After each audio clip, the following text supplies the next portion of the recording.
apologize again for class starting late. Can you hear and see me? You can't see me yet. Let's see here.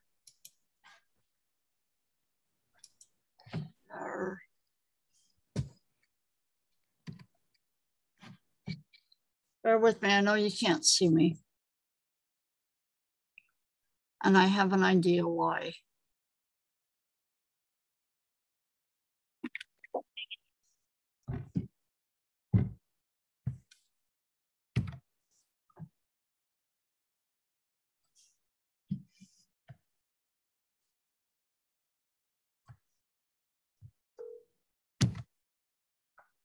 See if I can get this fixed quickly.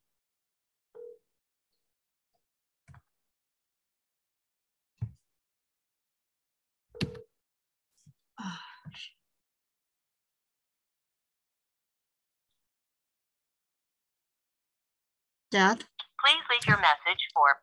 Sorry, bear with me just for a second because I know why you can't see me. Over Thanksgiving weekend, my dad was working on my computer and he did something and I can't remember what he did to make it so you can't view my camera. Good morning. Hi, is my dad available really quick? I think he's talking to someone on another line. Hold on. Let me walk in there. Okay. Hold on.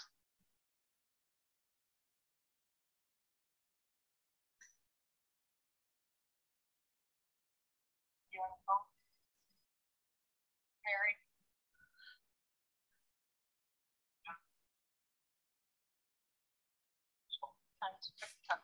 Debbie? Dad, really Hi. quickly, what do I have to do to get my video on my laptop to show up again? What? I think it was the function key. You have to look at the little function keys up there. I tried that. It's not working, and I've got class right now. I'm in class. Try it without the function. Are you holding down the function key? I was. Okay, on your particular laptop.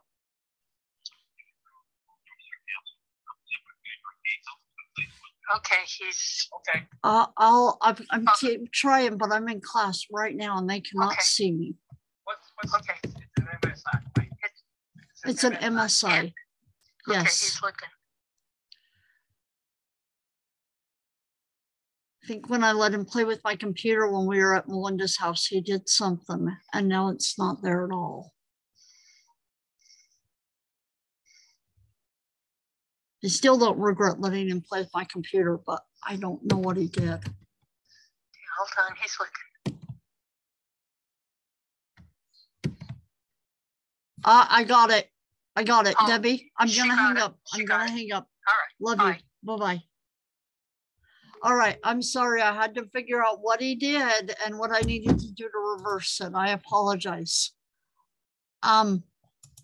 First, any questions or concerns? Can you hear me? See me? Yes, I can hear you. I'm good. All right.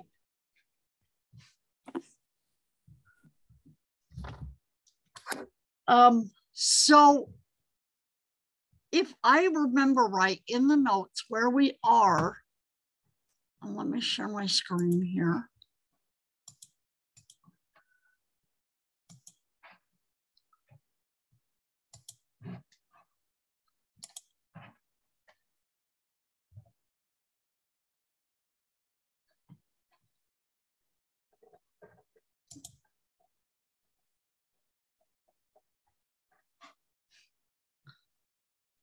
So where we are right now is we are working through the autonomic nervous system. We will finish that today, and we will start the last chapter, which is chapter 11. I noticed that not everyone has turned in the first case study. I think I received half of the case studies for the class. This is the first of 3 case studies, so the second one is already out there too. the reason you're given case studies is to apply your knowledge. What I want you to do, especially with the first case study, is use the PowerPoint.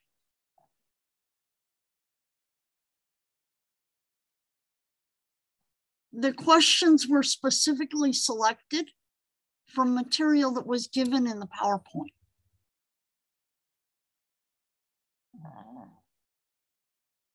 The second one is a lot of more simply answered questions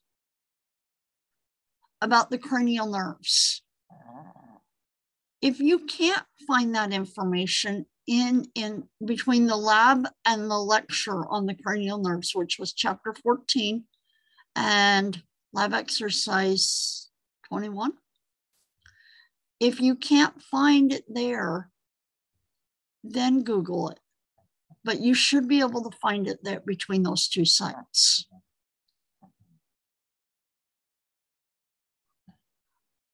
Those case studies altogether are worth about the full grade of one exam. If you look, they're worth 30 points each. Each one of your exams are worth 100 points. So altogether, all three of those case studies are worth 90 points. Since we are coming into the end of the semester, we have just a matter of about 2 or 3 weeks. It's coming down to where I'm trying to remember. I will be submitting grades on December 17th. If the material isn't done by then, I can't include it in your grade.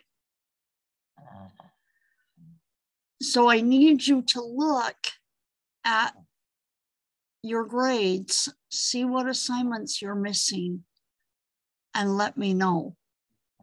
What I need you to do is give me a list and tell me when you give me that list, when will you have it done by? Hey, Professor, I have a question. I'm sorry, I just came into the video. About the case studies, the second one, is that the case study number 2? Yep. Okay, and when is that due? I'm sorry. I don't, when did I have it due? I think I had it due like December 3rd. But okay. It doesn't really have a due date. You'll see that I don't make those drop boxes so they close on a given date. Right. I just need you to get them done. Okay. Okay, thank you.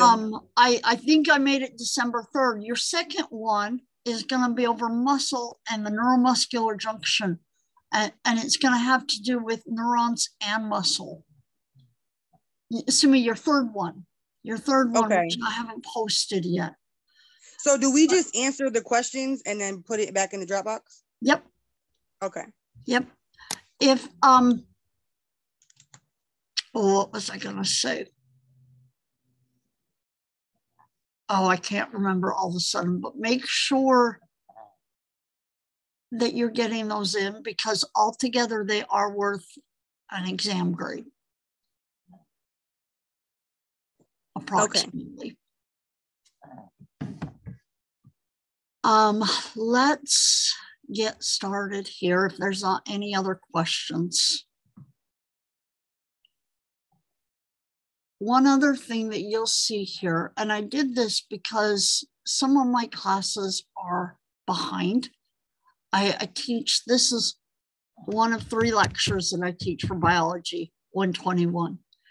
And some of my other classes are behind with regards to the autonomic nervous system. So because I think it's one of the more easier chapters, and it's a relatively short chapter. It's the reason we're going to finish it today when we only started it the other day. I made a video recording of it, of me just going through the PowerPoint. And they're right here and right here. This is the first part, which is about 30 minutes. This is the second part, which is about 60 minutes.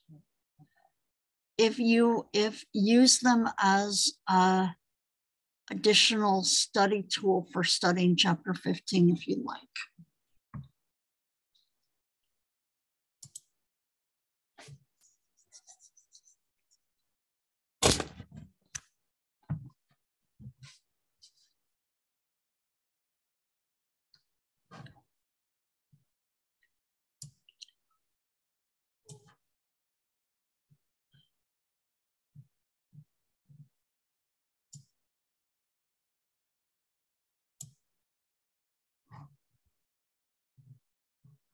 See, where were we?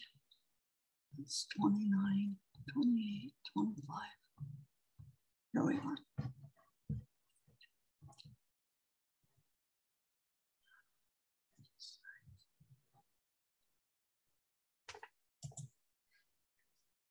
So start at the very beginning.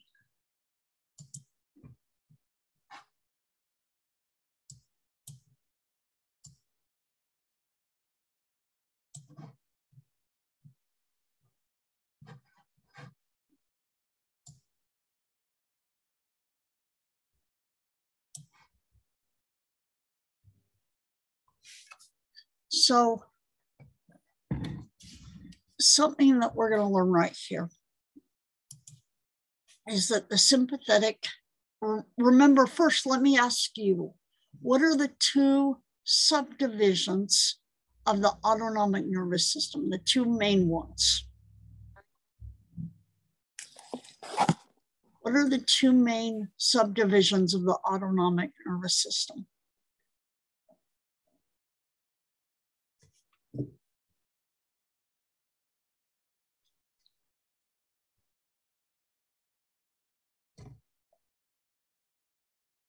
Someone tell me. Sympathetic and parasympathetic. Correct, correct. The sympathetic and parasympathetic. The sympathetic is more a fight or flight. Parasympathetic is rest and digest. Parasympathetic is involved in developing your energy storages. The sympathetic is involved in expending those energy sources. With regards to anatomically how they're structured, if you look at going from the brain to the brainstem to the coccygeal region of the spinal cord, the sympathetic spinal nerves or the sympathetic nerves come off the spinal cord from T1 to L2. So from the thoracic nerve 1 to the lumbar nerve 2. So they're coming off the middle of the spinal cord. We often, because of where these sympathetic nerves come off the spinal cord, we often call this the thoracolumbar region or division of the autonomic nervous system. So they are distributed. Actually, I'm going to back up to one more slide here. The cell bodies are found within the lateral gray horns. You remember how we had the posterior and the anterior gray horns. And from L1 to T2, we also have lateral gray horns. In the lateral gray horns are where the preganglionic cell bodies are for the sympathetic nerves. That's also the reason you only see the lateral gray horn from T1 to L2, is because that's where the sympathetic nerves originate. And that's where they're located. And they're not found other places. So that's the reason we only see the lateral gray horn in that area.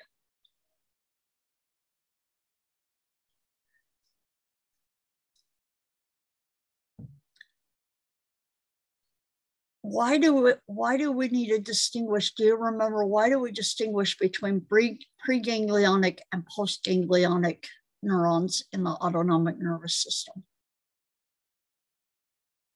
Why do we distinguish between those here? What does that mean?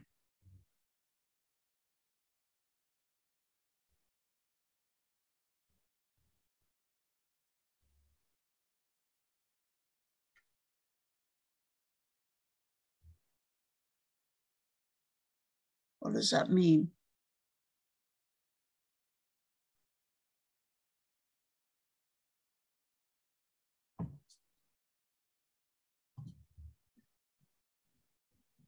Someone tell me, why do we just, first off, what's a ganglia?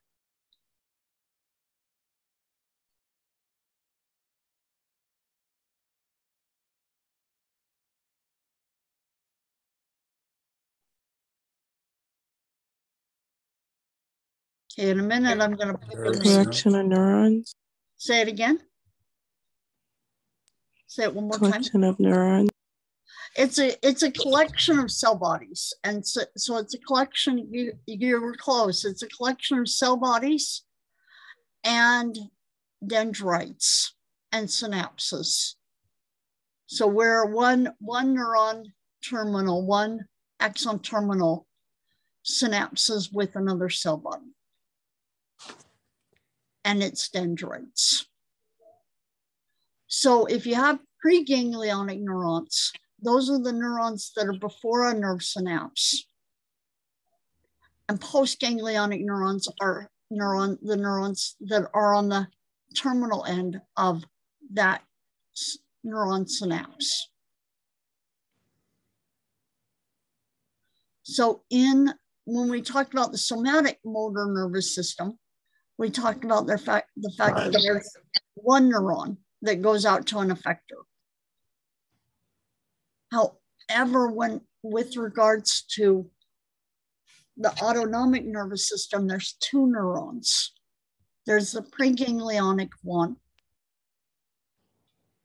and the postganglionic one. Because the pre is going to be like the presynaptic neuron. We've used that word before when we were, I think, in chapter 12. And the postsynaptic neuron. This time, because we know that synapses are going to occur in ganglia, the preganglionic neuron is the presynaptic neuron. The postsynaptic neuron is the postganglionic neuron. That's the way to think about this, is remember that there's two neurons, the preganglionic one and the postganglionic one. And the reason we call pre and post is because one's is the one going into is a presynaptic neuron. One of them is a postsynaptic neuron, and the synapse is occurring in a ganglion. Let me do one more thing here while we're at this.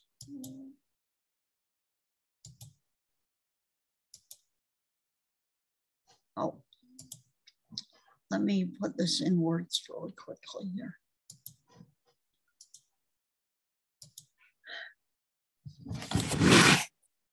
So two major distinctions, or a couple major distinctions. Somatic nervous system. Remember, this is your voluntary nervous system.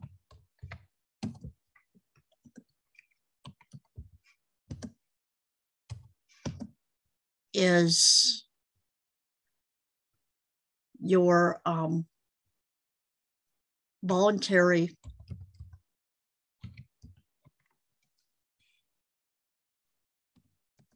works on the skeletal muscles.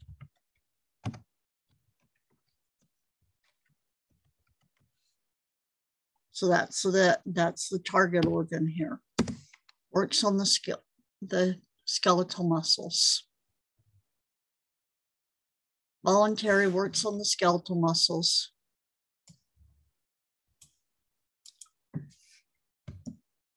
And there's one motor neuron. one motor neuron, remember, or one efferent neuron. That helps to think of it that way, one efferent neuron. So one neuron leaving the central nervous system and going out to the effector. One efferent neuron pathway.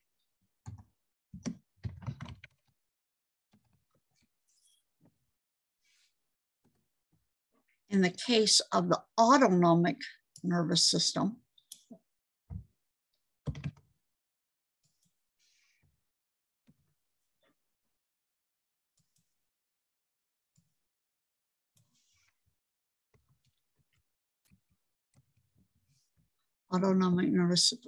it's involuntary. The target organs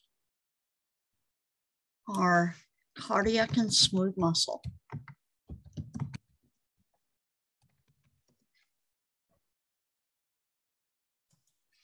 And gland cells.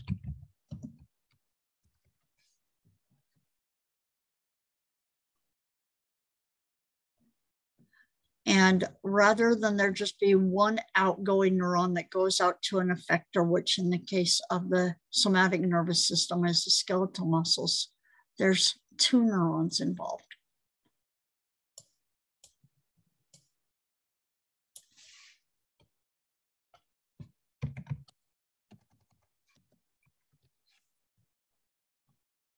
Two neuron pathway.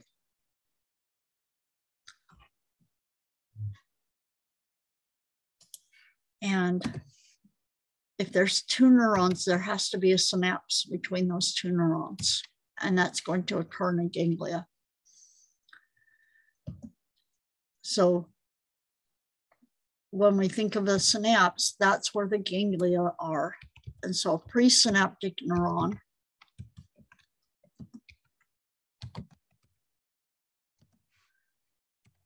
is called the preganglionic neuron.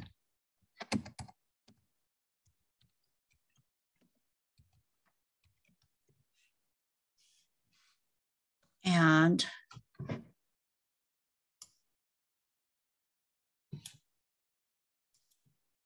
because synapses are going to occur in ganglia.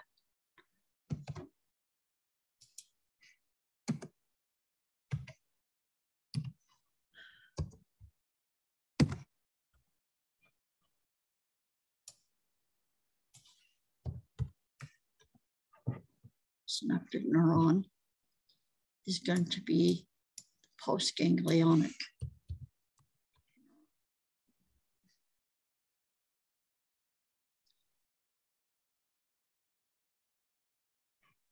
Are there any questions right now about the distinctions here?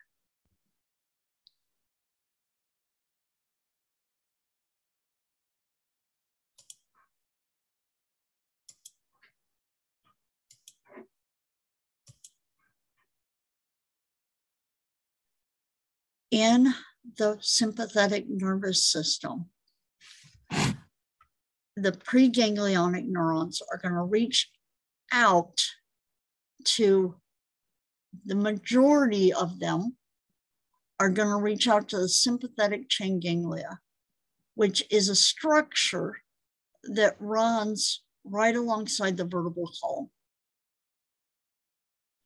And actually, I wish I'd pulled a picture of this. So give me 1 second here.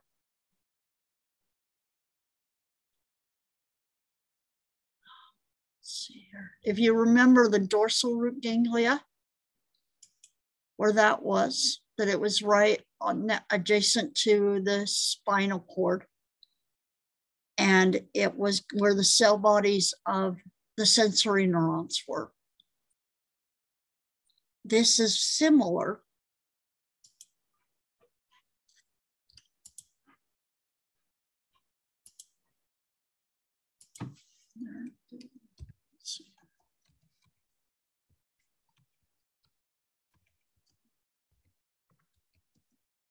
Ganglia.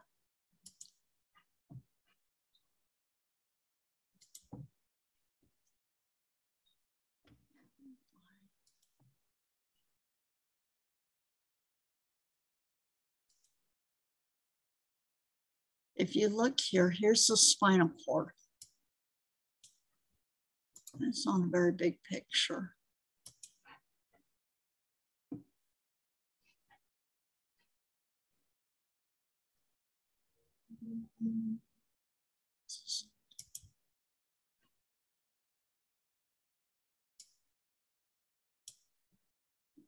I'm making it very big. But if you look right here, here's the spinal cord.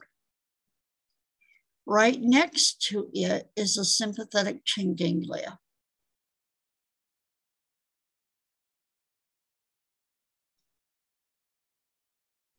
You see it right here too.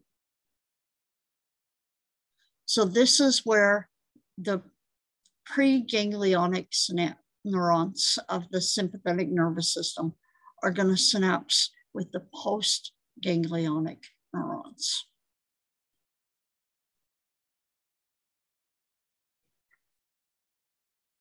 Within the sympathetic nervous system. Any questions?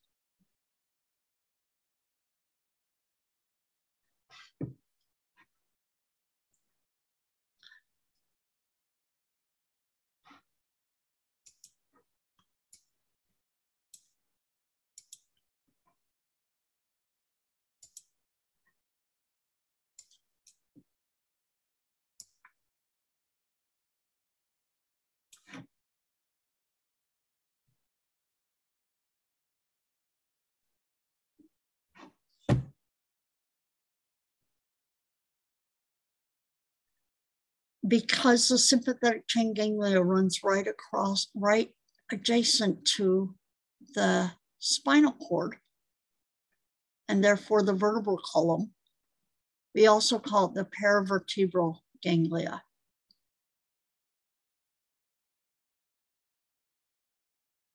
It's right here.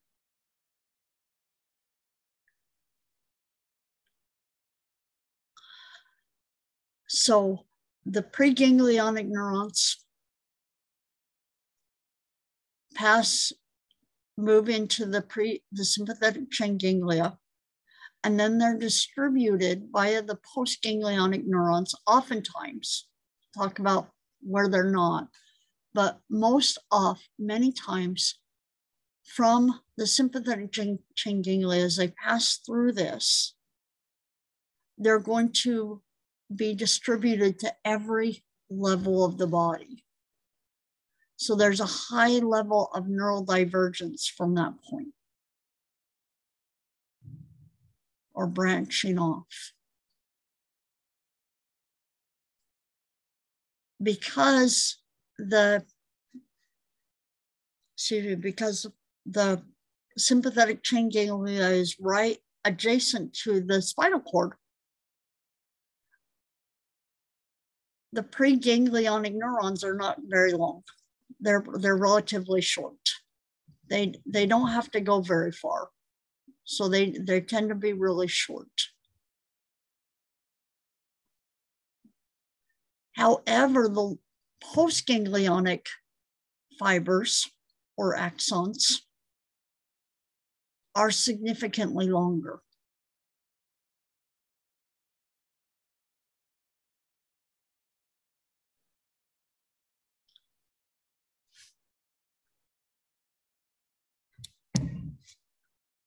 In contrast, when we talk about, jumping forward when I shouldn't. The paravertebral ganglia, remember, so this is the same thing as a sympathetic chain ganglia. Paravertebral ganglia is the same thing as a sympathetic chain ganglia. Each paravertebral ganglia is connected to a spinal nerve via 2 branches. These branches are the branches of the rami communicante. If you go back to chapter 14, was it chapter 14? It was chapter 13. If you go back to chapter 13, we talked about the rami communicante there and how they were involved in the sympathetic nervous system. These are branches coming off the rootlets of the spinal nerves. So each paravertebral ganglia meaning each ganglion of this sympathetic chain ganglia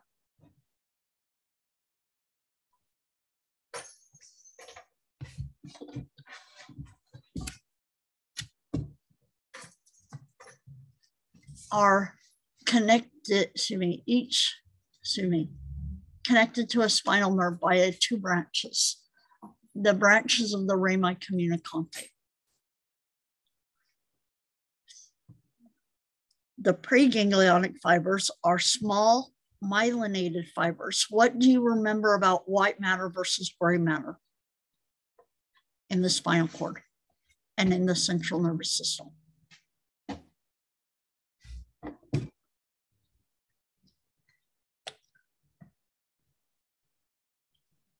White has myelin. Right. The white has myelin. That's correct, Rachel. The white has myelin. The gray does not have myelin. It is the same thing here. So the white communicating ramus is myelinated. The gray communicating ramus is unmyelinated.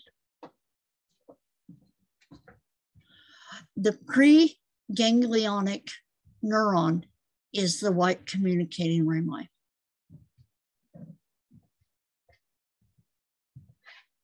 The gray communicating rami is unmyelinated, and it's the postganglionic fiber.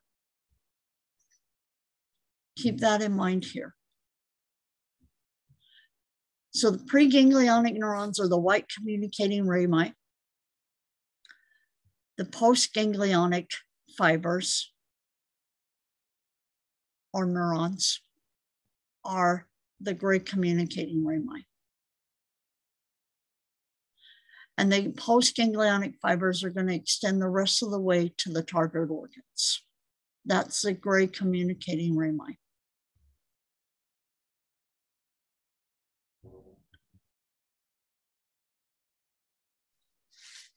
So the white rami communicante carry the preganglionic sympathetic fibers to the sympathetic chain ganglia. And the gray communicante carry the postganglionic sympathetic fibers from the ganglia to the spinal nerves.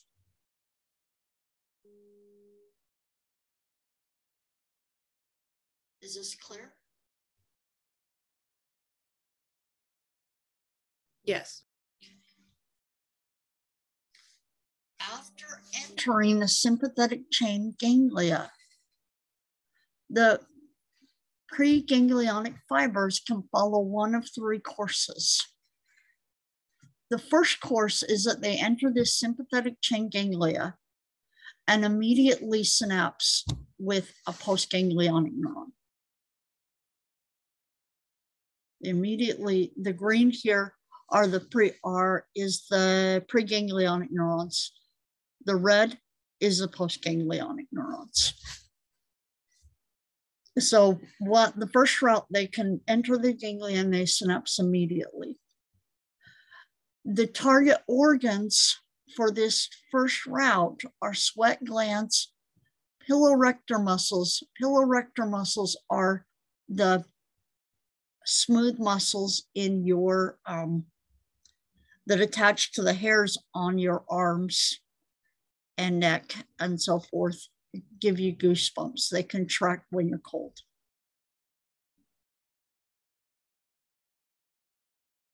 Sweat glands, pilorector muscles, blood vessels of the skin, and some skeletal muscles. That's the first route.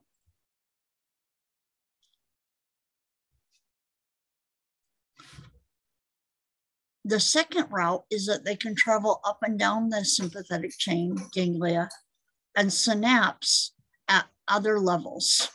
So remember this sympathetic chain ganglia, it's a chain, and it's running from T1 to L2. So these preganglionic neurons can move up and down the chain and synapse at different levels.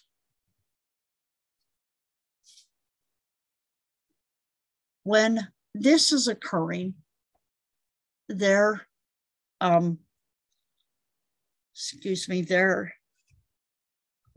target organs are going to be the iris, the salivary glands, the lungs, the heart, the thoracic blood vessels, and the esophagus.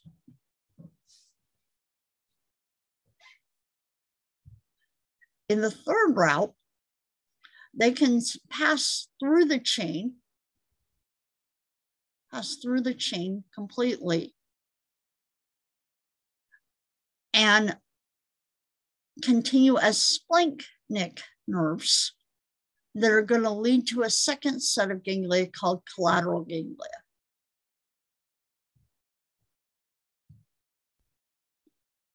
And their target organs at that point become the liver, the spleen, the adrenal glands, the stomach, the intestines, the kidneys, the urinary bladder, and the reproductive organs.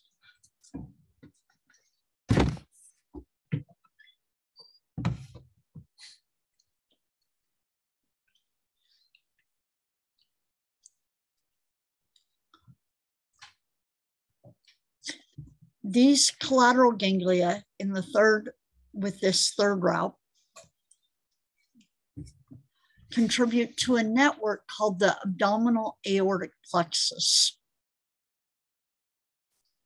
If you remember, we talked about plexuses in the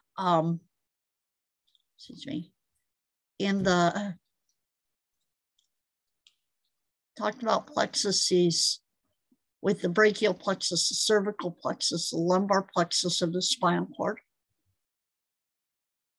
So this is a plexus of nerves. This collateral ganglia are contributing to a network of a plexus of nerves that are going to wrap around the abdominal aorta.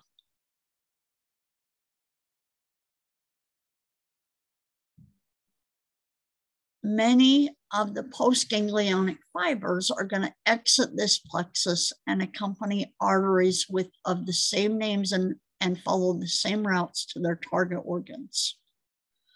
These are going to be involved, remember, in innervating the liver, the spleen, the adrenal glands, the stomach. So all essentially many things in the lower abdomen and pelvic region.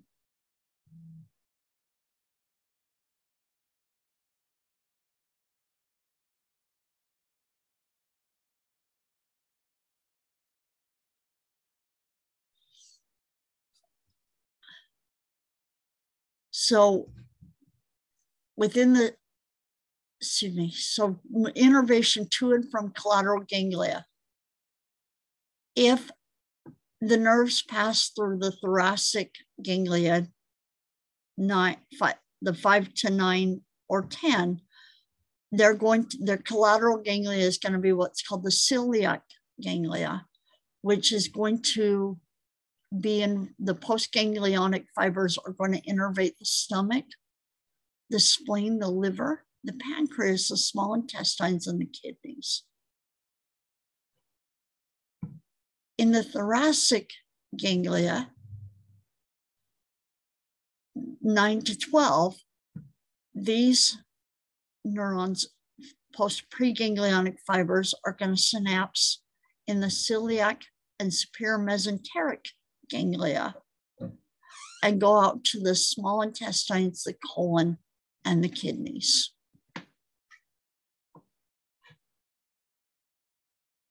The lumbar ganglia, so L1 and L2,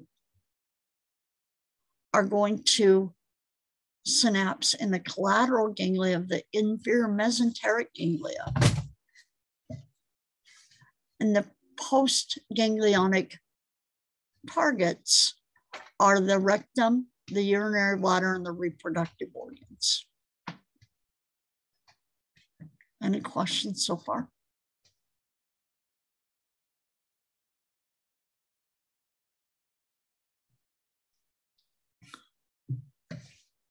So one exception to this two neuron pathway of the sympathetic nervous system is the sympathetic division's innervation of the adrenal medulla.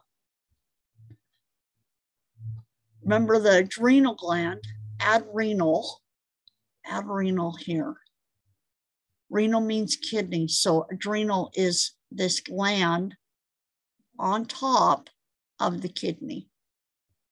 The medulla, just like the medullary cavity of the bone, is the inner part of this gland. So the preganglionic sympathetic fibers that are going to innervate the adrenal medulla do not synapse within the sympathetic chain ganglia, just like those that are going out to the collateral ganglia. But they go directly to the adrenal medulla and they release acetylcholine. These preganglionic fibers are going to release acetylcholine within the adrenal medulla onto cells called chromaffin cells. These chromaffin cells are modified postganglionic neurons. They have to be modified neurons because if they can respond to a neurotransmitter, they have to be semi-light neurons. So they're modified postganglionic neurons.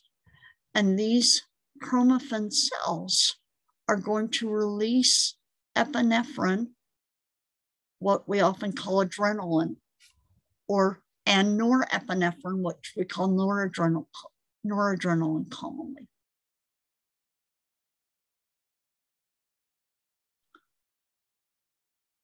Questions about the different routes that these preganglionic fibers in the sympathetic nervous system can take?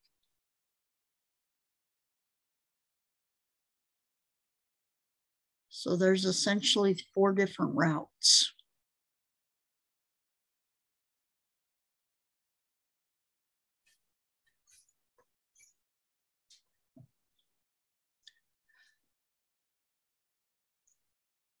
Preganglionic fibers exit the spinal cord via the blank and pass through the blank to enter the what?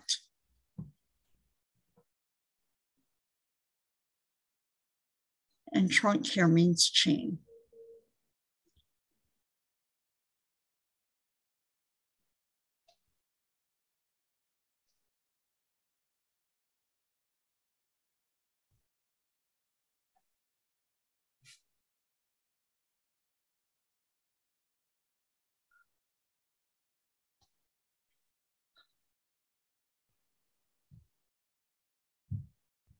Let me call on somebody who I don't tend to hear a lot from lately. Quentin, what do you think the answer is?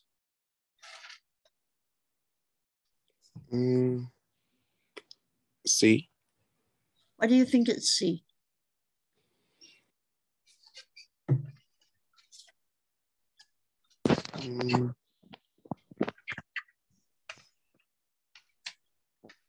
I'm not really sure. I'm just trying to take a guess. I'm just looking at the picture too, just to see if it will give me any answer at the right. Okay, this is the anterior surface. This is the posterior surface. What's the other word for anterior versus posterior?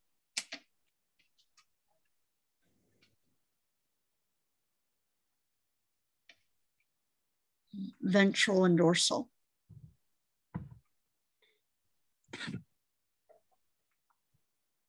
So is that, where is it coming off the door? Is it coming off the posterior side or the anterior? Looking here at this neuron.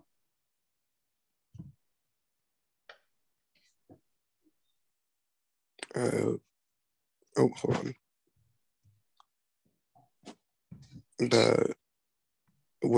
Can you say that again? Is it coming off the anterior surface or the posterior surface? Anterior. Okay, and so that would be the ventral side. So it's going to be the ventral roots. You see why I'm saying that? Yeah, I do now. Okay. And the gray communicante,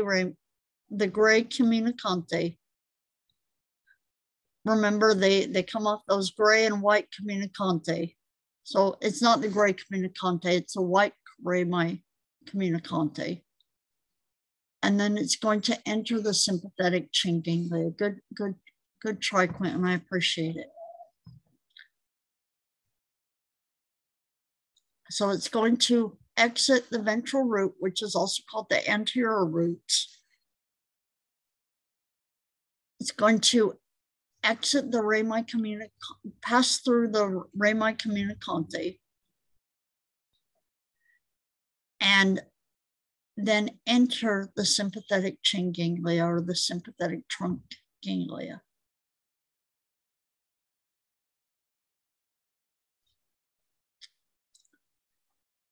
The primary reason that the sympathetic division of the autonomic nervous system produces immediate responses within the body is based on the concept of divergence. True or false?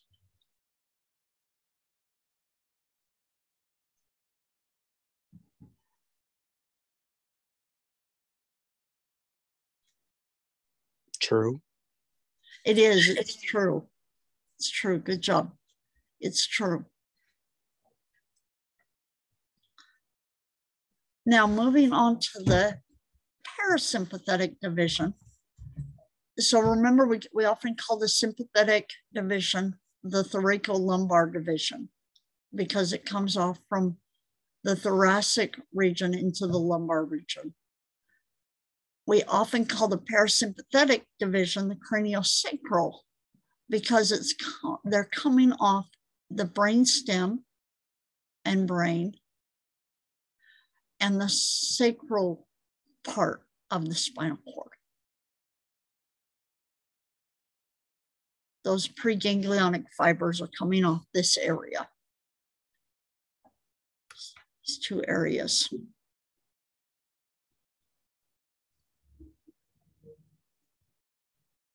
The fibers of the parasympathetic division are going to travel through certain cranial and sacral nerves.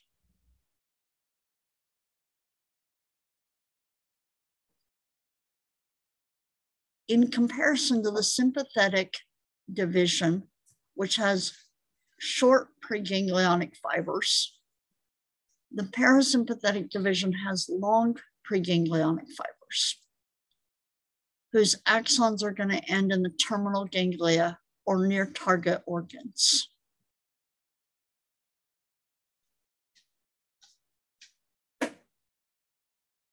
And they have short postganglionic fibers.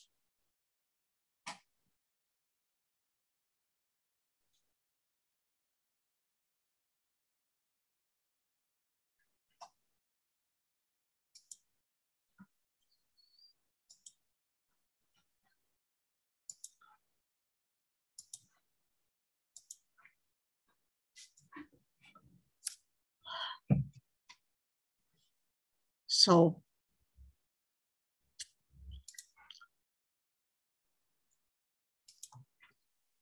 sympathetic chain ganglia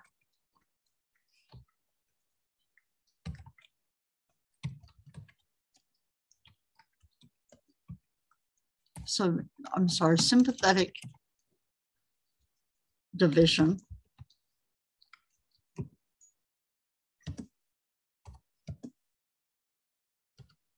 preganglionic fibers, short preganglionic fibers,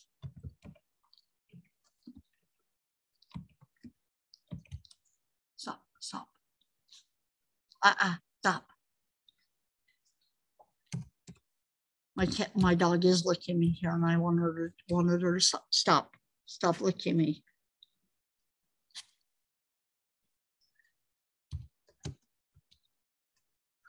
Fibers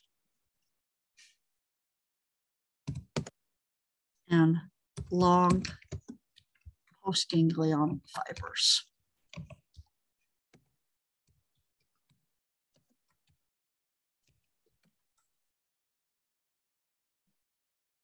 and the preganglionic fibers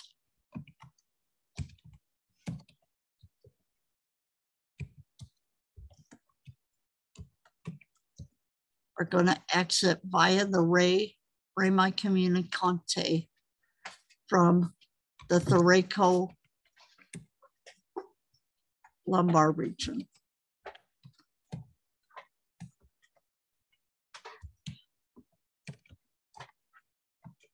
Region of the spinal cord.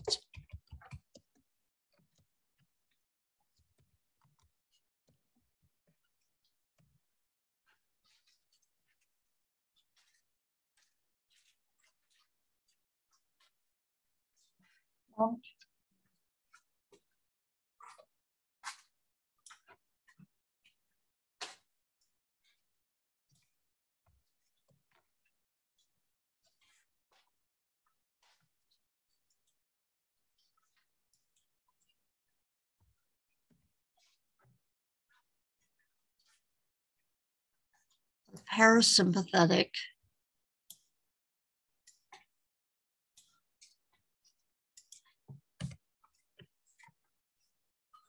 are going to have long preganglionic fibers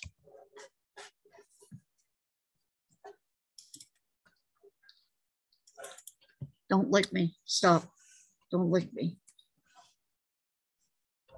Short postganglionic fibers. And the preganglionic fibers are going to come off the cranial, four of the cranial nerves.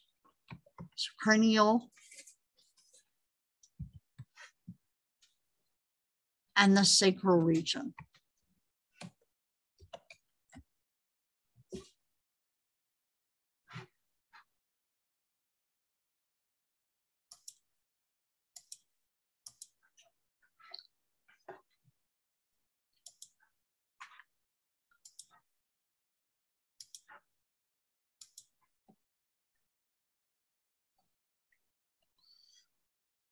So long preganglionic fibers and then short postganglionic fibers.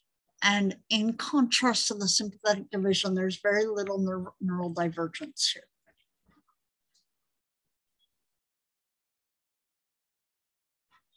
The four cranial nerves that are involved in the parasympathetic nervous system are the oculomotor nerve. Remember, that's cranial nerve number 3. That's involved in narrowing the pupil through its effects on the iris and focusing the lens. The facial nerve, cranial nerve number 7, is involved in innervating the tear, nasal, and salivary glands. The glossopharyngeal nerve is involved in innervating the parotid salivary gland, The vagus nerve is involved in innervating cranial nerve number 7.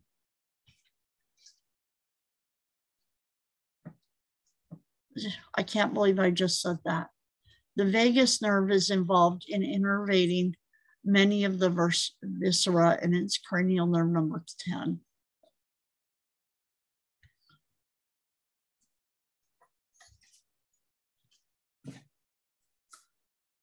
The sacral nerves that are going to be part of the parasympathetic nervous system arise from levels of S2 to S4, and they form the pelvic splanchnic nerves that are going to lead to an inferior hypogastric plexus of nerves. Hypogastric meaning part of the, underneath the stomach. These are going to be the nerves involved in innervating part of the lower intestinal region, and the bladder and the reproductive organs.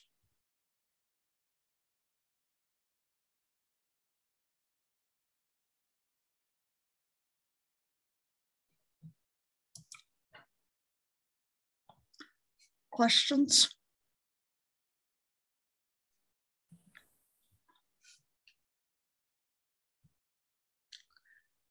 So the sympathetic nervous system originates off the thoracic lumbar region of the central nervous system. The parasympathetic nervous system is going to originate off the craniosacral region.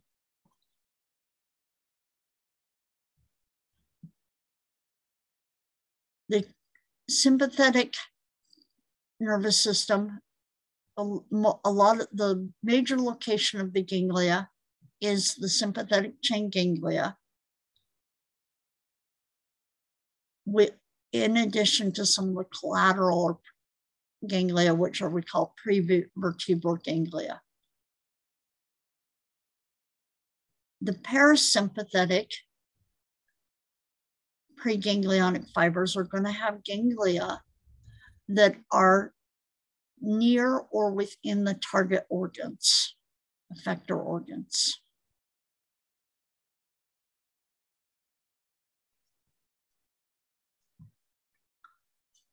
Fiber lengths in the sympathetic nervous system, short preganglionic fibers and long postganglionic fibers. In the parasympathetic, long preganglionic and short postganglionic fibers. Neural divergence, as Quentin said, is extensive in the sympathetic nervous system and minimal in the parasympathetic nervous system.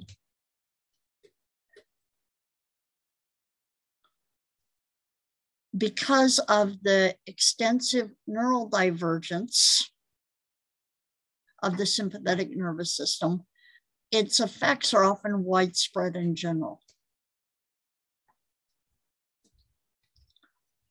Because of the minimal divergence in the parasympathetic nervous system, the effects are often more specific and local.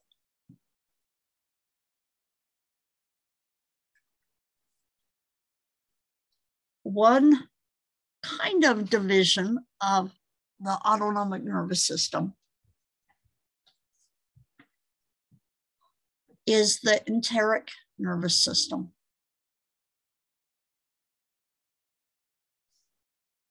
It's debatable whether we should consider this part of the autonomic nervous system or whether it's included or not. However, it is involuntary. That's the reason it's often included as being part of the autonomic nervous system. It's an involuntary regulated nervous system that's composed of 100 million neurons within the walls of the digestive tract. It is regulated by the parasympathetic and sympathetic nervous system divisions. The two plexuses that are part of the enteric nervous system are the myenteric plexus and the submucosal plexus. The myenteric plexus is involved in regulating gastrointestinal tract motility, while the submucosal plexus is involved in controlling secretions.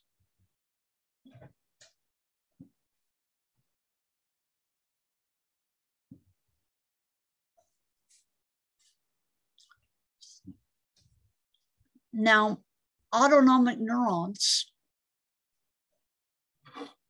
the sympathetic and parasympathetic have major contrasts in their functions. How can they innervate the same organs and have major contrasts in their functions and in what their responses, what's their actions?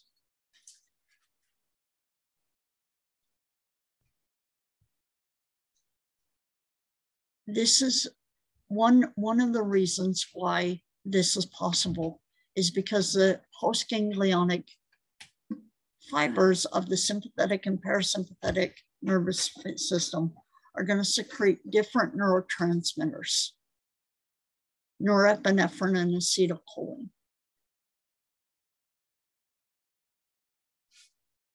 Also, the receptors on the target organs can vary significantly. Given target cells or effector cells can respond to the same neurotransmitter differently depending on what type of receptor they have for it. If you remember, neurotransmitters can have a wide variety of effects. Can have a wide variety of effects based on what receptor they bind to and what receptors are present to respond to that neurotransmitter. That's the major reason we see contrasting effects here, is because one neurotransmitter can be excitatory or inhibitory depending on the receptor that it binds to.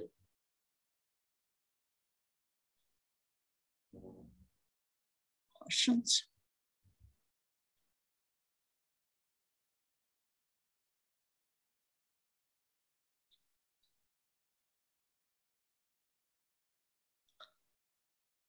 Despite the variety of possible chemicals that could be used to transmit chemical messengers in the autonomic nervous system, only acetylcholine, norepinephrine, and epinephrine are used to any degree.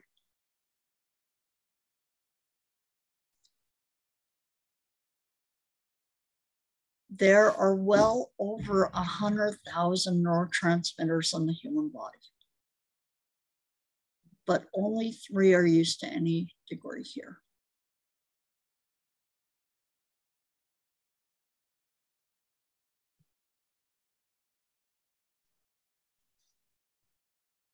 The first neurotransmitter and the neurons that it secretes are the cholinergic neurons that are called cholinergic because they secrete acetylcholine. Synapses where acetylcholine is used are called cholinergic synapses. Acetylcholine can bind to either nicotinic or muscarinic receptors.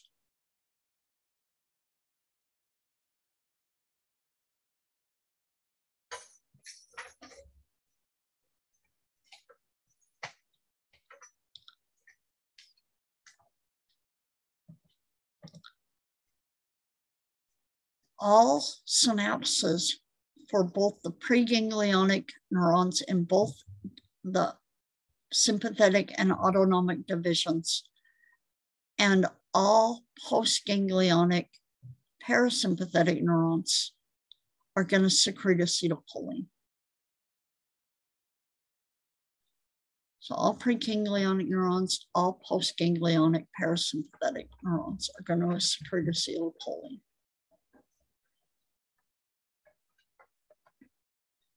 Receptors that bind acetylcholine, the cholinergic receptors, have 2 types. You have muscarinic receptors,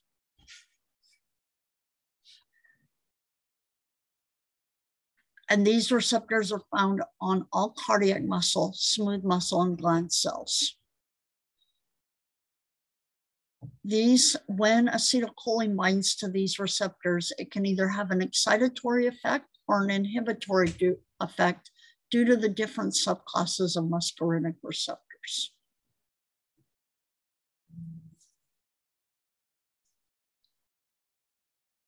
Remember that these receptors are going to be found on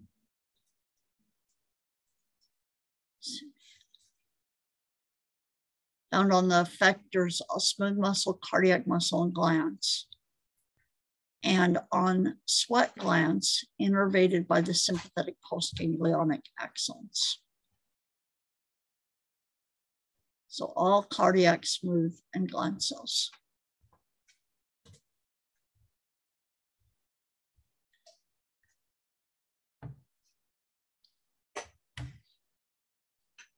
Nicotinic receptors in are the other subclass. And they are always at the end of autonomic nervous system postganglionic neurons within the adrenal medulla. They are excitatory when acetylcholine binds, always. When acetylcholine binds to nicotinic receptors, it's always excitatory.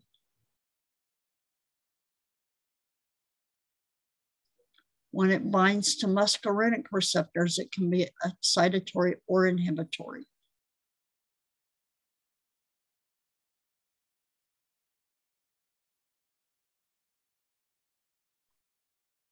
Nicotinic receptors. Do you remember why these are called nicotinic receptors? I know we talked about it when we talked about in chapter 12. Why are these called nicotinic receptors?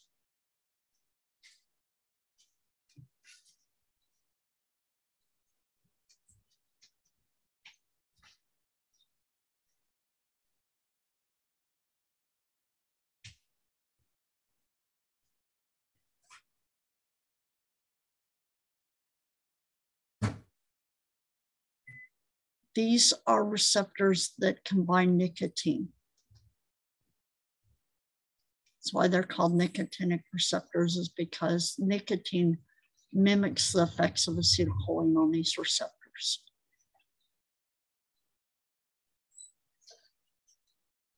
The muscarinic receptors are named for a muscarine toxin that combine to these receptors.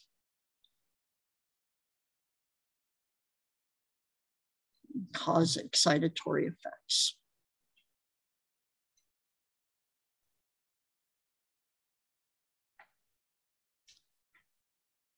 So nicotinic receptors found at the end of all postganglionic neurons within the adrenal medulla. They're also found at neuromuscular junctions with skeletal muscle and are excitatory when acetylcholine binds.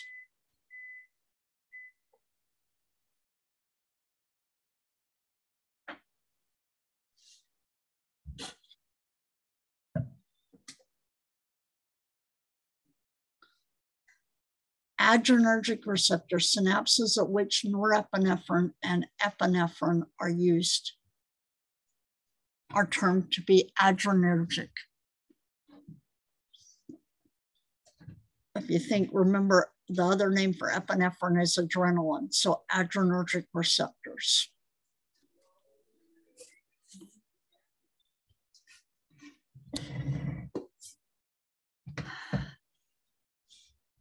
These adrenergic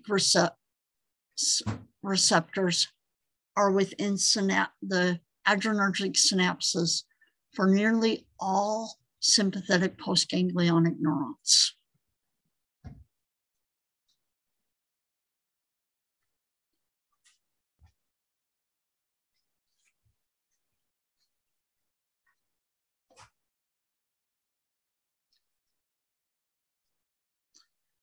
Any receptor that binds to epinephrine or norepinephrine is called an adrenergic receptor.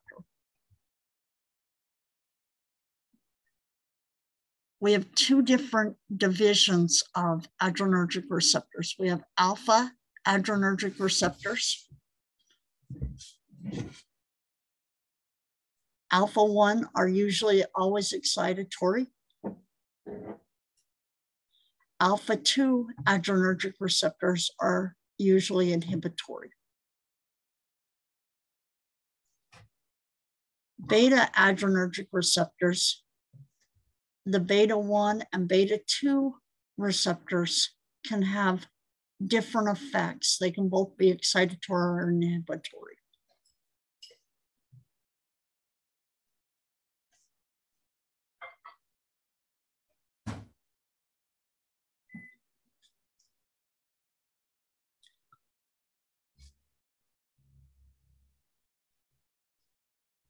So in the sympathetic division, the preganglionic fibers are always cholinergic, meaning they're always secreting acetylcholine.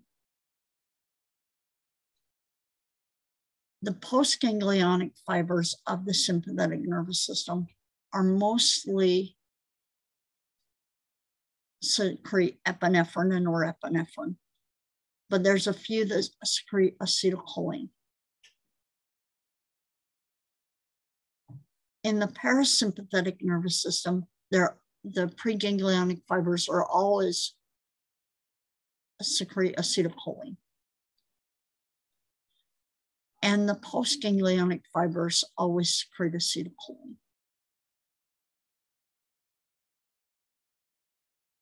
Questions? You guys are really quiet. Questions? No.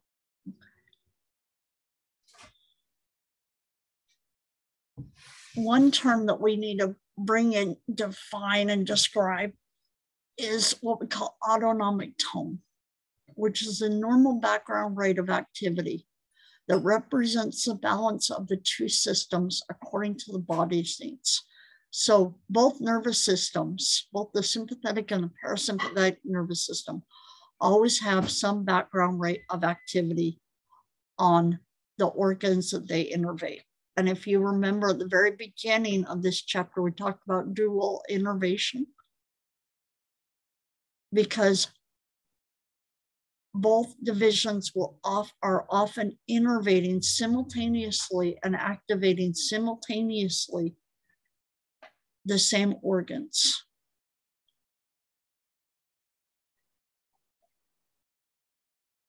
And there's a constant balancing act between which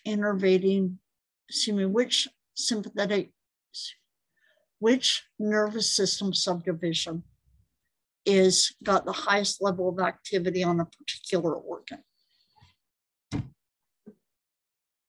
So there's a balance between these two systems in their levels of innervation on given organs that changes based on the body's needs.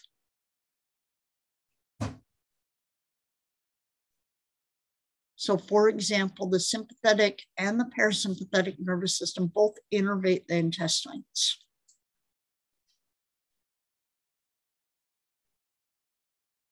There's a balance there where, depending on what is going on in the environment, if you're running away from a bear or not running away from a bear,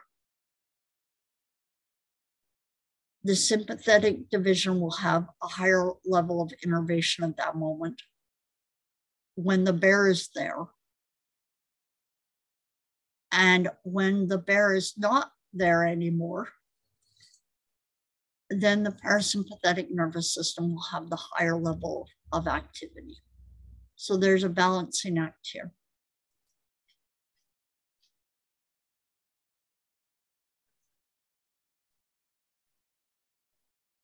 The sympathetic nervous system keeps most blood vessels partially constricted and works to maintain blood pressure.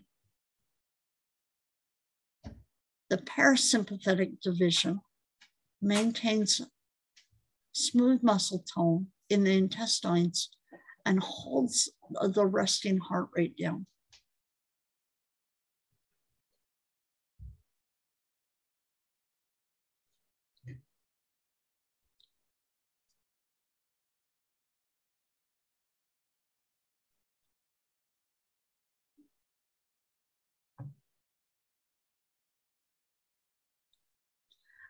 An example of this is with regards to heart rate. Both the sympathetic and the parasympathetic nervous system are involved in regulating the heart rate. The heart has, and one of the very first chapters of that is covered in 122 is talking about the heart. And the heart has its own autorhythmicity, so it sets its own heartbeat. It regulates its own heartbeat.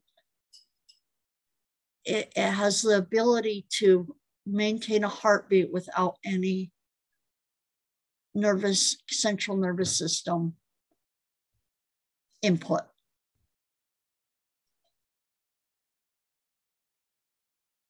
So it has an intrinsic heartbeat to it. The parasympathetic acts on it too, and the sympathetic simultaneously acts on the heart. The parasympathetic works to lower that inherent heart rate. And the sympathetic nervous system works to increase that heart rate.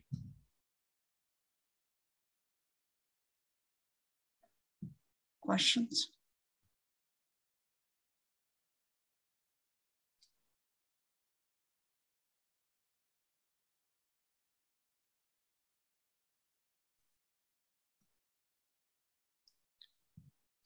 We're almost finished with this chapter, and then we'll take a 10-minute break. But I want to finish this chapter first. Influences on the autonomic nervous system. The autonomic nervous system is regulated by feedback loops between the spinal cord and brainstem.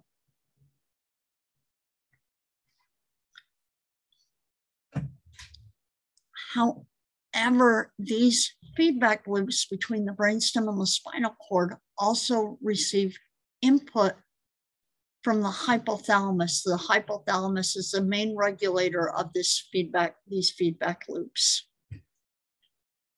And it receives input. Hypothalamus receives input from the limbic system and the cerebral cortex. If you remember when we talked about the hypothalamus in chapter 14, we talked about the fact that it's a major integrator of the autonomic nervous system because it's the boss of these feedback loops between the brainstem and the spinal cord.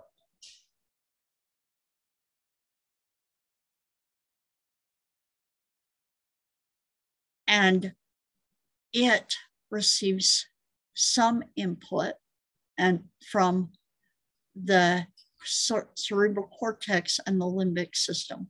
Remember, the limbic system is your emotional learning center.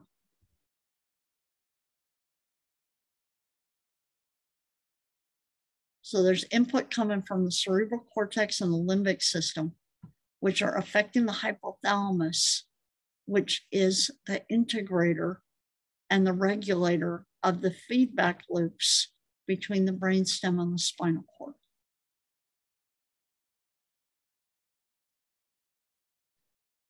Questions?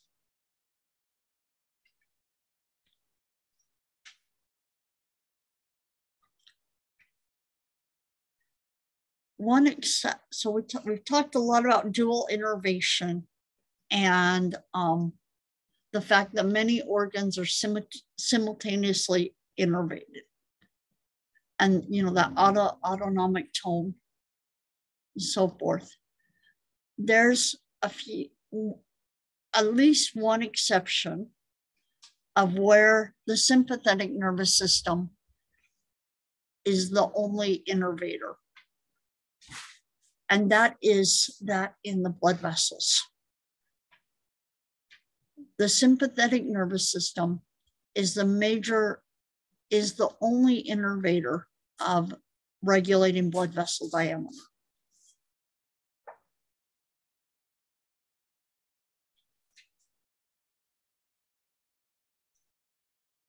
And so when the sympathetic nervous system is firing levels to the blood vessels increases, vasoconstriction occurs. When its firing levels decrease, vasodilation occurs. So the diameter of the blood vessels is only proportional to the level of sympathetic nervous system firing. Because there is no parasympathetic innervation here.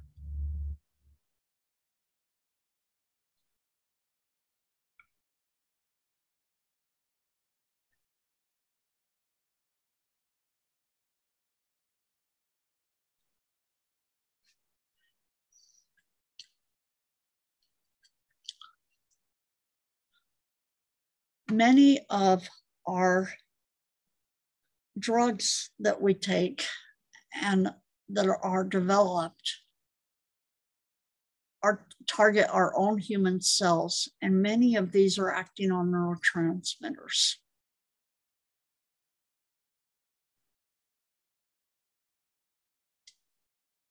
They can either enhance the effects of a given neurotransmitter, or they can inhibit the effects of a neurotransmitter. So typically when a neurotransmitter binds to a receptor, it binds to the receptor and then the receptor produces an effect. It's followed by a response. That binding produces a response. When a drug is an agonist, a drug agonist drug, can bind to the receptor and activate that receptor to have the same effect it would if the neurotransmitter bound. This is what we call a drug agonist. It binds to that receptor and produces the same effect as the neurotransmitter normally would.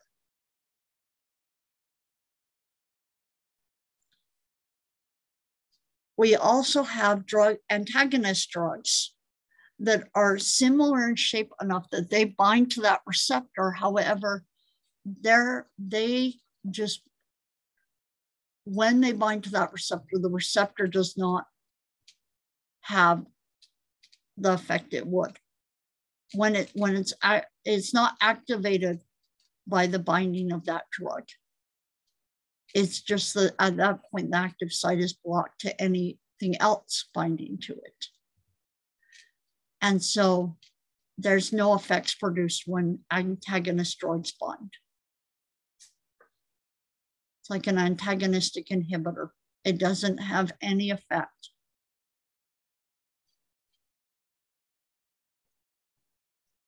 So the only thing that an antagonist drug does is block that receptor from binding to its natural neurotransmitter.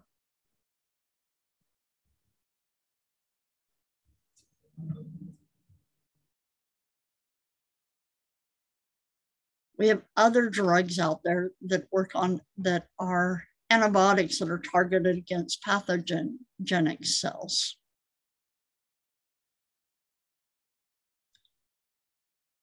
But many of our drugs work on our own human cells. In the context of these drugs, one of the ways that neurotransmitters, let me put it differently. If you remember from chapter 12, when we talked about neurotransmitters, they, we want them around, but then we want to be able to get rid of them too. Because we don't want them always firing and always causing our neurons to be always active. We need the neurotransmitter to be around and then go away. And if you remember, there were 3 ways that it could go away. The neurotransmitter could either be retaken up into the presynaptic neuron, it could be broken down, or it can diffuse out of the cleft. One of the ways that neurotransmitters are broken down, monoamine neurotransmitters are broken down, is with this enzyme monoamine oxidase. So some monoamine neurotransmitters are norepinephrine, epinephrine, dopamine, serotonin, and histamine.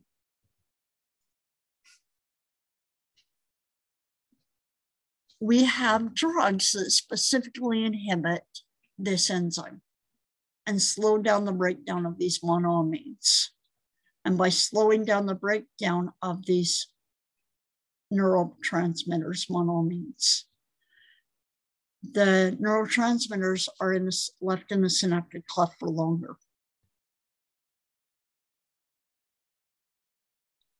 because they don't get broken down as quickly, the neurotransmitters. A few examples. Prozac, the generic is fluoxetine, is an inhibitor of this monoamine oxidase that breaks down serotonin,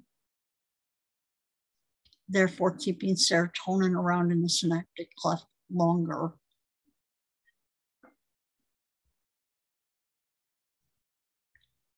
Levodopa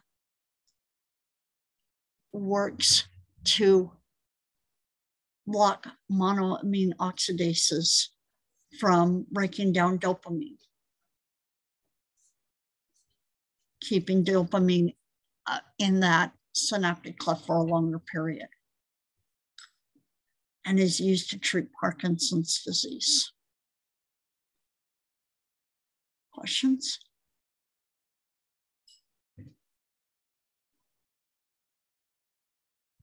No. Why are amphetamines so easily addictive? If you've heard the reason that they regulate allergy meds is because pseudoephedrine can be made into methamphetamines. That's what they put. Say it again. That's what they put in nicotine. No, this is in allergy meds. If you're like me and you take an allergy med every day, when you get your prescription or you get certain allergy meds, you have to show your ID because it's regulated. And if you have over, sorry, I meant alcohol. It's okay. If it's over a certain quantity for the month, unless you have a prescription for it, you can't get it. Because the abilities to make methamphetamines from pseudoephedrine, which is in many decongestion allergy meds. So are allergy meds, like, can they be addictive then? No, like I've never heard anybody be addicted to allergy. They're not addictive, but because you can convert the chemical molecule of pseudoephedrine into meth, that's the reason they regulate it, because people will buy the allergy med to make it into meth. Ooh. Yeah, if you've ever, that's the reason they just within the last couple of years they started regulating allergy meds. That's crazy. All right, I never knew that. So why is it so addictive? For this reason. These methamphetamines chemically resemble the monoamines associated with elevated moods. You're a lot happier, you're a lot more energized. They work because they chemically resemble these neurotransmitters. They can inhibit monoamine reuptake, promote monoamine release, and inhibit this enzyme. So inhibit the breakdown, keeping it around even longer.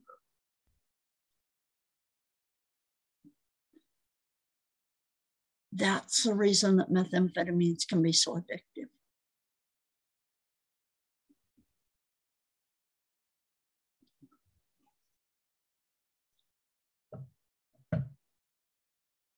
Beta blockers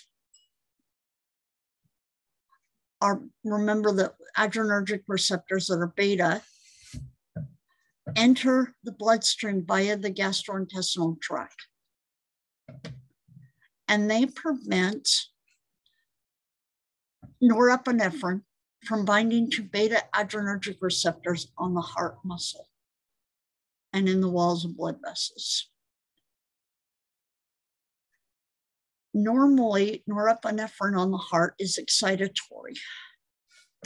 But when these blockers are there, they block those receptors. So even though the norepinephrine is being released on the heart muscle, the heart doesn't respond to it because the receptors are blocked. So even if the heart gets activated, but even though the neurons are firing on the heart to activate the heart rate stays normal because the receptor is being blocked. So the result is that there's a decreased heart rate and there's decreased cardiac output, which is the amount of blood pumped per minute from the heart.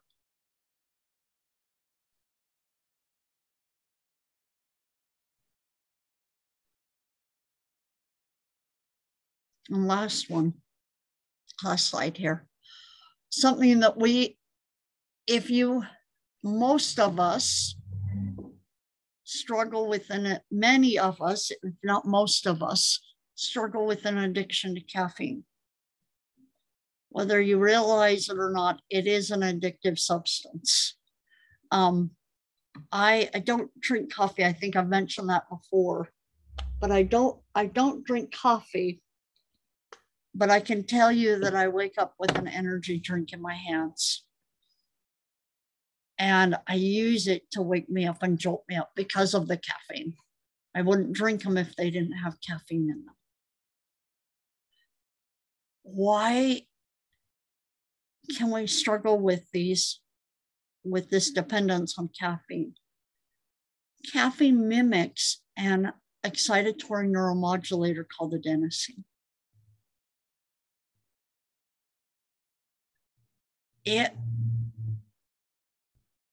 When it binds to the receptors for adenosine on the neurons, when caffeine binds to these receptors, actually, let me say this differently. When caffeine is actually a drug antagonist against adenosine, because when adenosine binds to the receptors for acetylcholine, it causes increased acetylcholine secretion, resulting in vasoconstriction.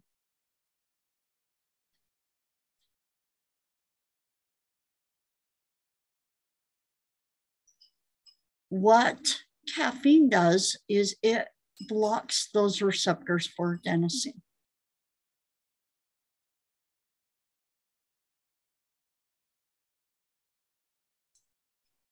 And so even though adenosine is present, the vasoconstriction is not going to occur, and instead vasodilation is going to occur.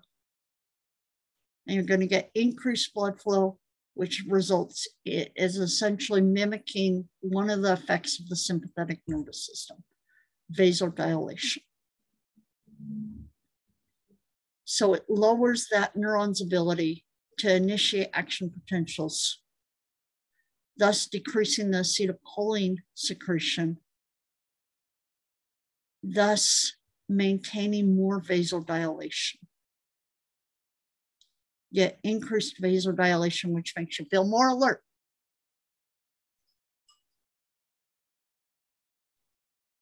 Questions?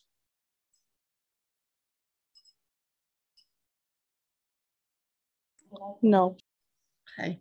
You guys, let's take 10 minutes and we'll come back and start chapter 11.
Did I not download chapter 11 here?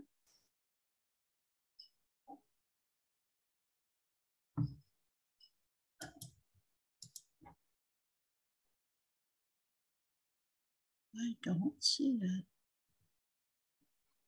Yeah. Let's see if we can do something quick.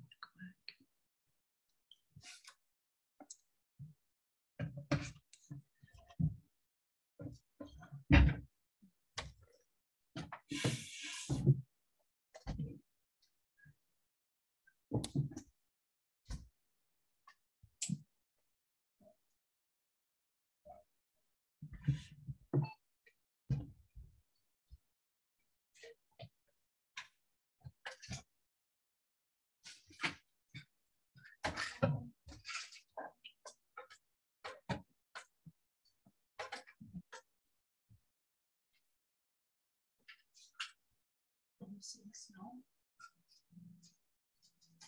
Somebody's got the snow, but I didn't see it. Snow.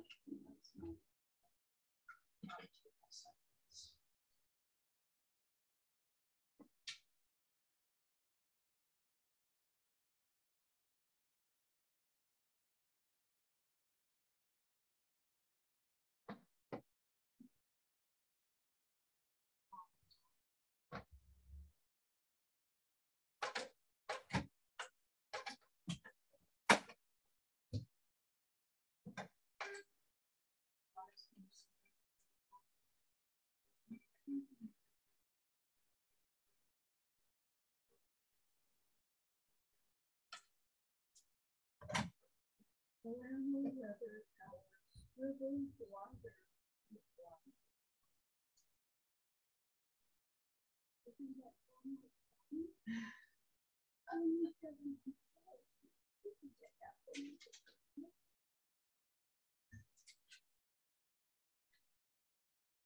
that what you want? Is that what you want?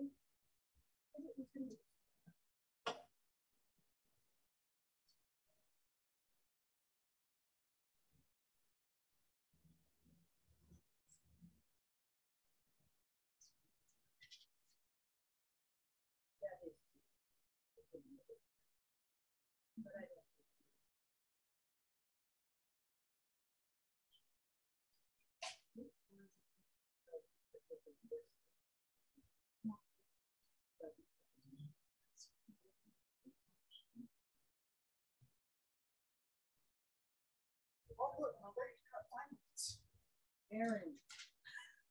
Yeah. Other, not yuck. You can pawn them. Not much.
I realized when I went to open chapter 11 here that it wasn't posted.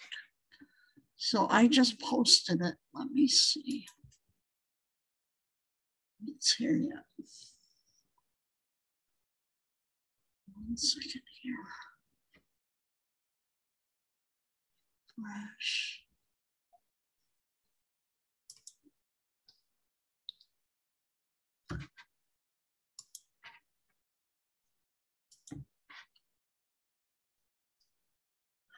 Just posted it, so let's see.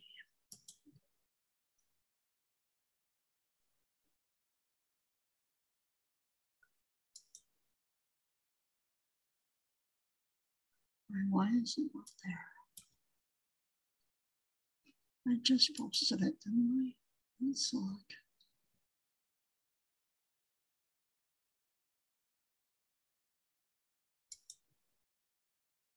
Wait 1 second here, since I know I just posted it. There it is. move to. I don't know why it got moved there, but we're gonna move it here.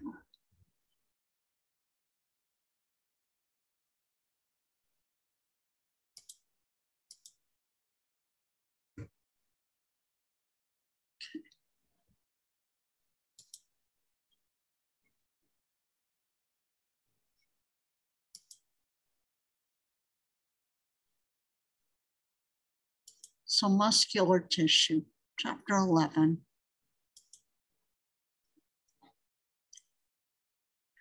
Overview of muscle tissue. Body movement results from alternating contraction and relaxation of muscles.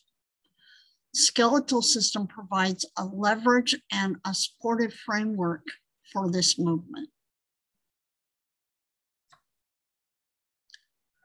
Myology is the study of muscles. So your muscles use your bones as levers to provide movement.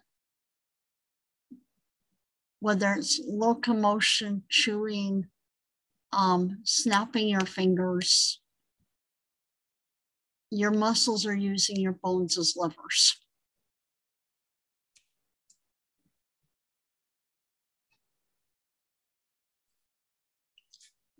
There's three basic types of muscle. Skeletal muscle, which is found throughout the body that's attached to the skeleton or the bones. Cardiac muscle that's only found in the heart. And smooth muscle that's found within the walls of the thoracic and abdominal viscera, meaning the organs, and the surrounding blood vessels.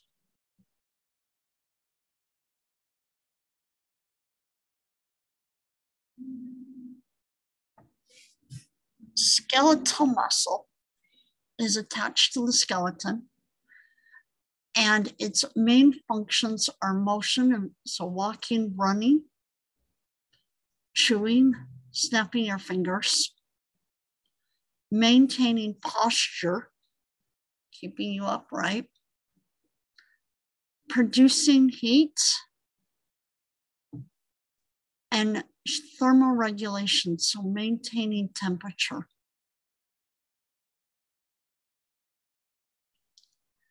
In appearance, it's got multiple peripherally located nuclei.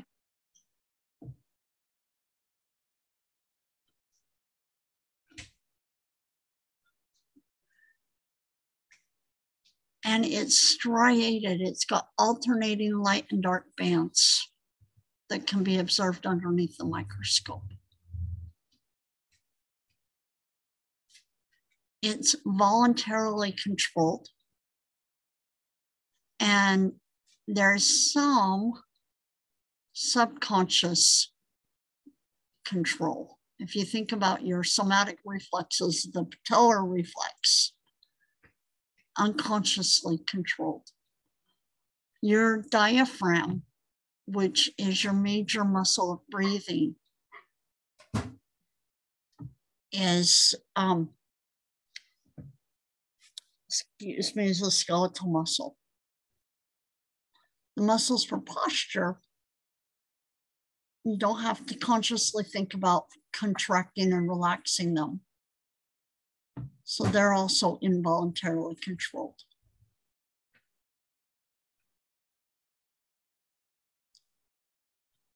Cardiac muscle, on the other hand, is within the walls of the heart. It pumps blood. It has one centrally located nuclei. It's also striated.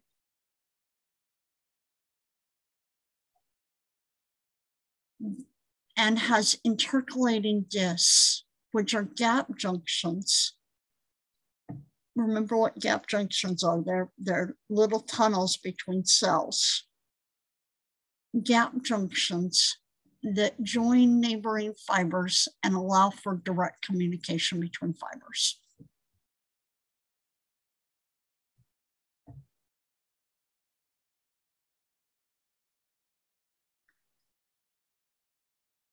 Ways to distinguish.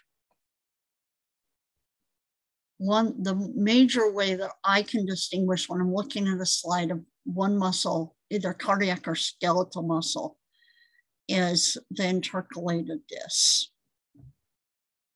because you don't have those in skeletal muscle.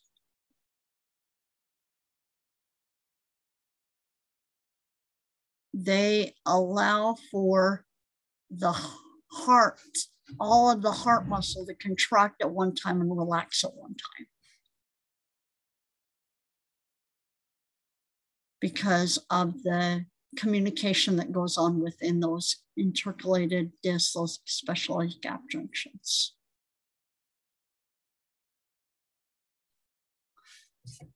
The cardiac muscle is under involuntary control because the heart displays that autorhythmicity. Talked about this a little bit in the last chapter. You don't have to think about your heart contracting and relaxing for it to contract and relax. It can speed up or slow down when influenced by neurotransmitters, remember the autonomic nervous system, and by hormones.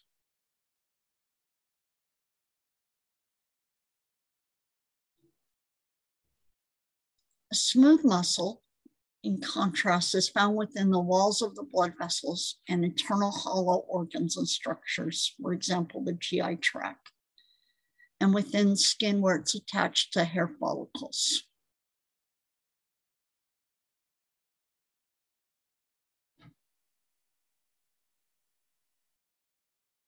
It has a characteristic ability to perform peristalsis, which is moving things along a tube of muscle. It's a rhythmic contraction and relaxation of muscle along a tube like the GI tract, gastrointestinal tract, to move substances down the tube. Leo's toe. Sorry, watch my cats fight right next to me. In appearance, there's no striations. And there's one centrally located nucleus.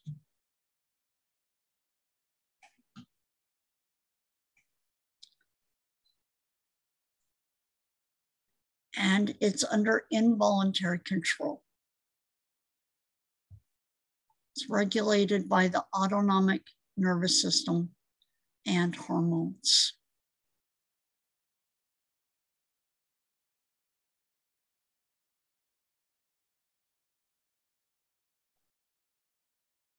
Here's some different distinguishing characteristics under the major, comparing and contrasting the different muscle types.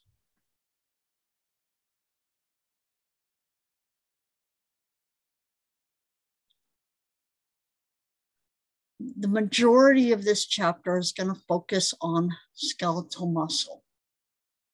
Talk a little bit about smooth muscle, a little bit about cardiac, but the majority is going to focus on skeletal muscle.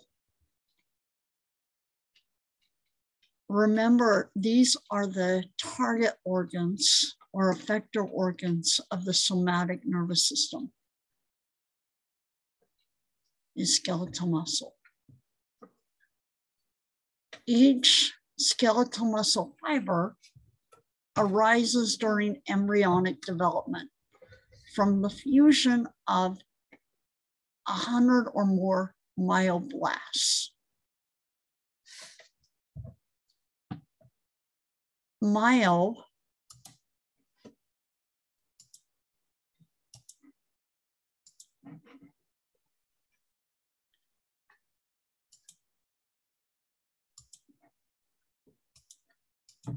means muscle. Every time you hear the word myo, Myo means muscle. Do you guys remember what does blast mean when you hear it on the end of a word? You remember we saw it when we talked about osteoblasts. What are myoblasts? Say it again, Aaron. It creates the cells? It creates, it's a building. So myoblasts are going to be progenitor cells to muscle cells. Building.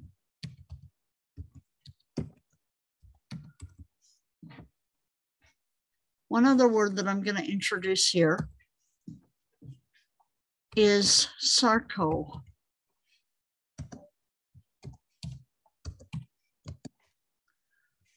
So sarco also means muscle.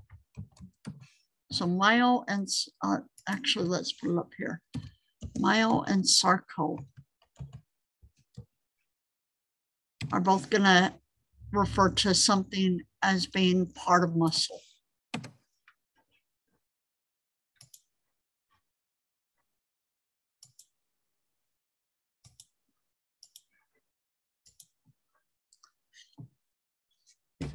So each skeletal muscle is going to arise from the fusion of 100 or more myoblasts. So because each of these cells has a nuclei, the mature muscle fiber that's formed from the fusion of all these myoblasts can have more than 100 nuclei.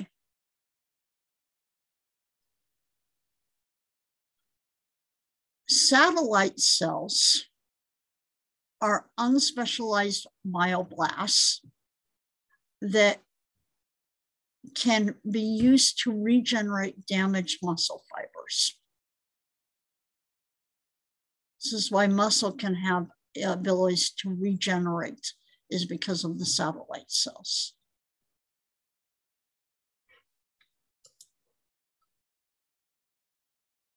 Cell division, once the fusion of the myoblasts occurs, cell division ceases. The number, the number of muscle fibers that you have when you're born is all you will ever have.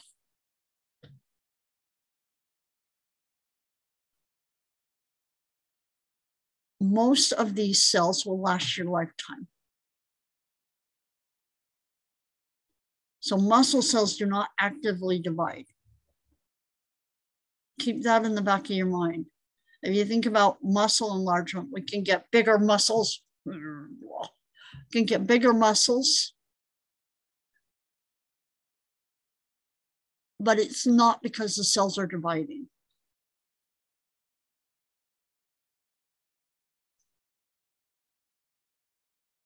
Muscle growth is occurring because of hypertrophy, meaning the cell itself is getting bigger.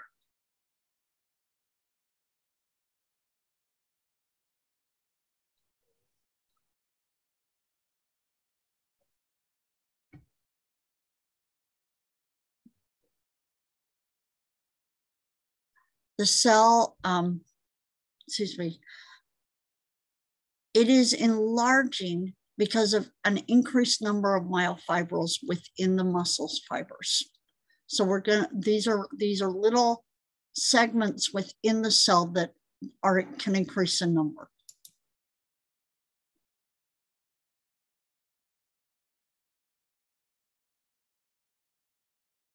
So the hypertrophy occurs because of the increased numbers of these myofilaments or myofibrils that are made of myofilaments.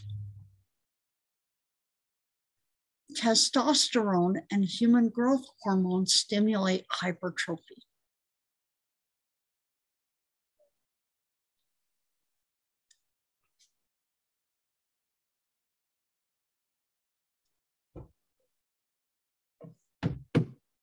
Some different properties of muscle tissue. Muscle tissue is excitable. It is responsive to chemical signals, stretch, and electrical changes that occur across the membrane. It's conductive. Local, just like your neurons, local electrical change triggers a wave of excitation that travels along the muscle fiber.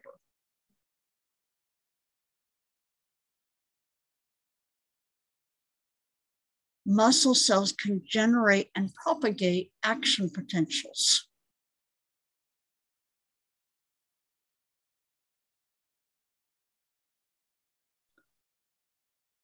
Muscles have contractibility, which means that they have the ability to shorten when stimulated. There's two different types of muscle contraction. There's what we call an isometric. Iso meaning to stay the same. Metric meaning length. So stay the same length muscle contraction. Muscle develops the tension, but it doesn't shorten.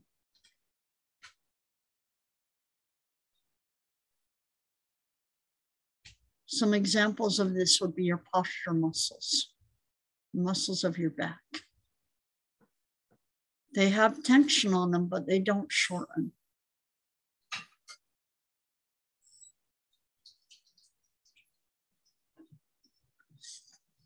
Isotonic muscle contraction is tonic having to do with the tension. So there's enough tension generated by the muscle to move an object. So then the muscle shortens.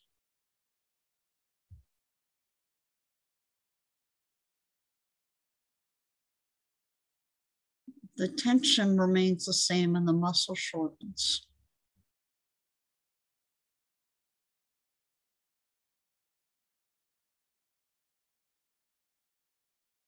Other properties of muscle, it's contractile, it has the ability to shorten. It also has the ability to be stretched between contractions without being damaged.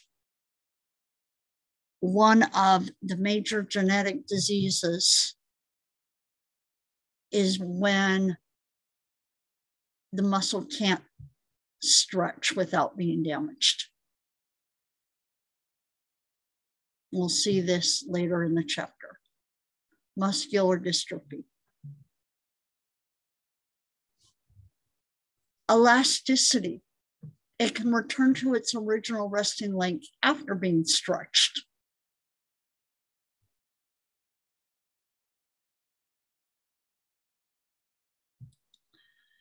Which of the following is not a function of skeletal muscle tissue? Moving your eyes from left to right as you read this question. Moving your head up, shivering to generate body heat when you've become chilled, moving food or stabilizing joints to help maintain body positions, which is not a function of skeletal muscle. The intestines one. Why do you say that, Erin? Because while there is muscle there that helps to things, it's not skeletal muscle, there's no leverage and things involved. You're right. Let me give you another reason for why you're right. What type of muscle is found in the gastrointestinal tract, which is the small intestine? Smooth muscle. So it's not skeletal muscle, like Erin said. Muscle is organized in what are called fascia. Fascia wraps around the muscles and other organs of the body. So this is like a sheet of irregular, dense connective tissue that's deep to the skin, and it surrounds muscles and other organs. There's also a subcutaneous layer of fat that separates the muscle from the skin and protects the muscles from trauma. So if you look here, here's the subcutaneous layer.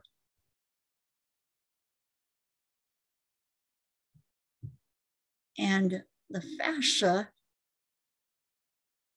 are surrounding bundles of muscle fibers.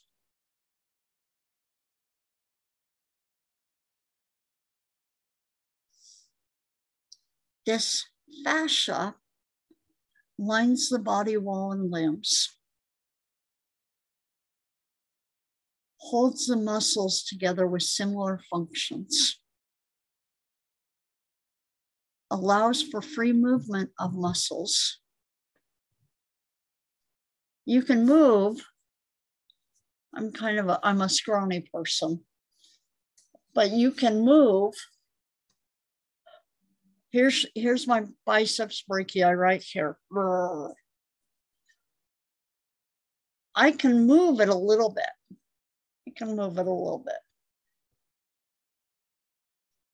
Allows for free movement of muscles.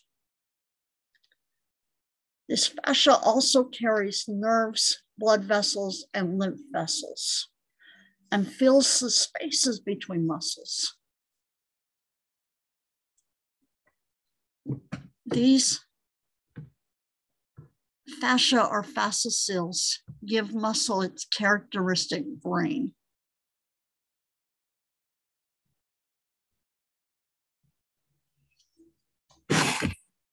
Remember that sarco was one of the words that refers to muscle. What's lemma? Do you remember that keyword from before, that base word?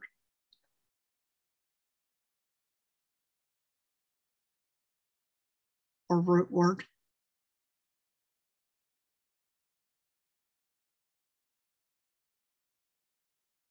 Lemma means a plasma membrane.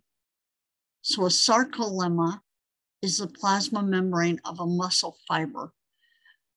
Muscle fiber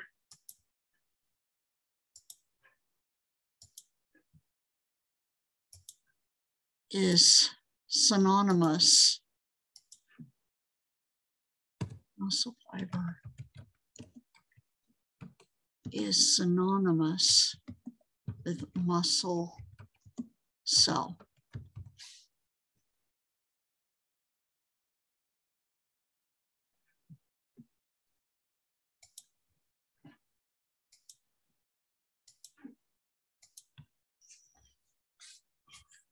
So the sarcolemma is the plasma membrane of a muscle fiber. The sarcoplasm is the cytoplasm of the muscle fiber. Remember plasm, cytoplasm, sarcoplasm. The myofibrils are long protein cords. Remember, these are the ones that are going to increase in number if the muscle cell hypertrophies. So the myofibrils are long protein cords that occupy most of the sarcoplasm.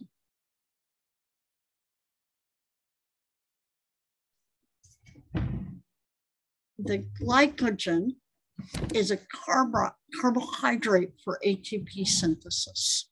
It's a stored, remember, glycogen is a stored glucose molecule. So it's a carbohydrate that's going to be used to produce ATP, which is a requirement for muscle contraction. Major requirement. Myoglobin. You've heard the word hemoglobin, maybe. Myoglobin is hemoglobin derivative or hemoglobin member that binds to oxygen and releases it within the muscle for ATP production. It's the red pigment. It's what gives muscles their red color.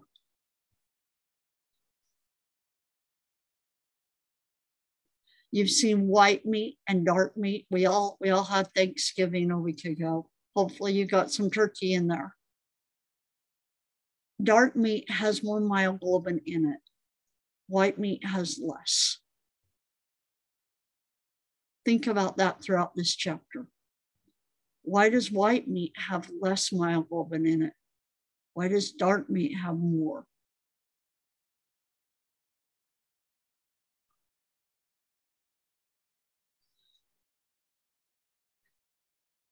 The mitochondria lies in rows along the muscle fibers and is located close to the contractile muscle proteins that use ATP. Mitochondria, remember, that's the powerhouse for producing ATP. So it lies close to the contractile proteins that are directly involved with contraction. So the ATP can be produced as quickly as needed. The sarcoplasmic reticulum is a modified smooth endoplasmic reticulum that forms a network around each myofibril.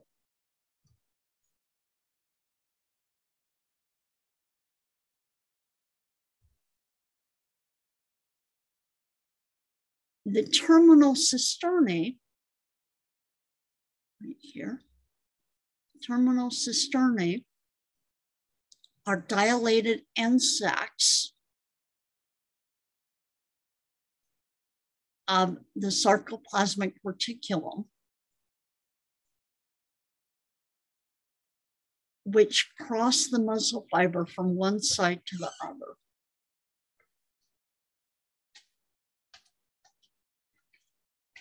These sarcoplasmic reticulum act as a calcium reservoir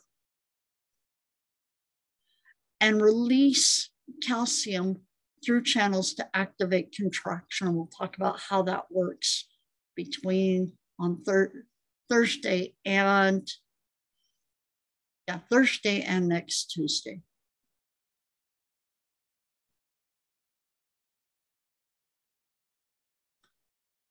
Transverse tubules, or T-tubules,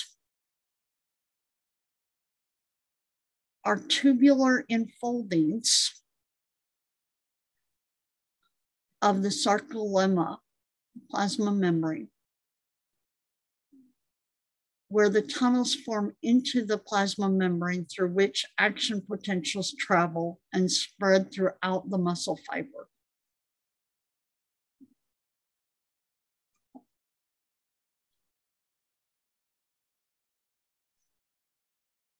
This is a triad, meaning T-tubules with terminal cisternae associated with it.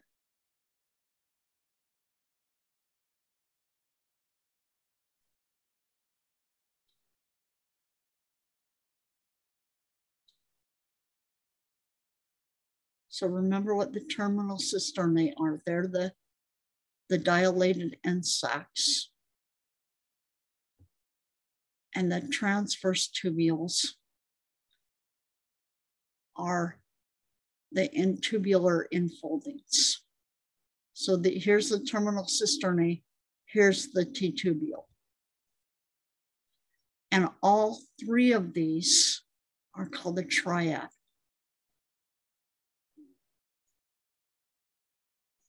Allowing the action potentials to travel and spread throughout the muscle fiber.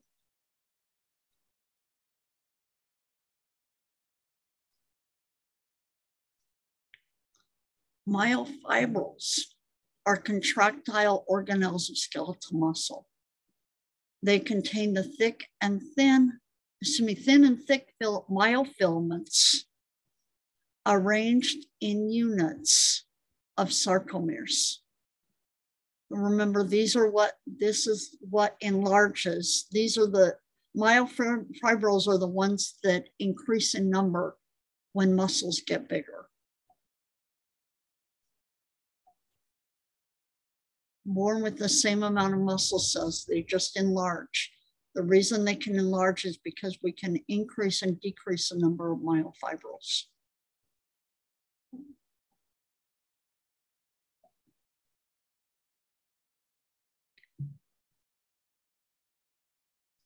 These contractile organelles of skeletal muscle contain thick and thin myofilaments arranged in units called sarcomeres. Right here to right here is one sarcomere. Right here to one here is a sarcomere. The striations make the muscle appear striped. You look here, here's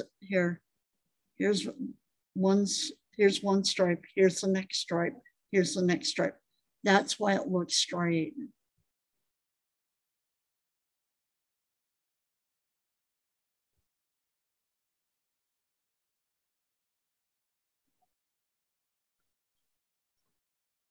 Sarcomeres are those compartments of arranged filaments that are going to extend from one Z disc to another. And Z discs are the boundaries of the sarcomeres.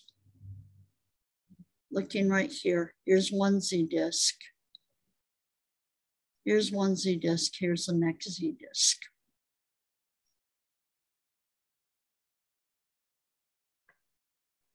Here's one Z disc, here's the next Z disc. And the myofilaments are arranged in here. And from one Z disc to another Z disc is one sarcomere. Which structure that we've talked about within this chapter releases calcium to trigger muscle contraction?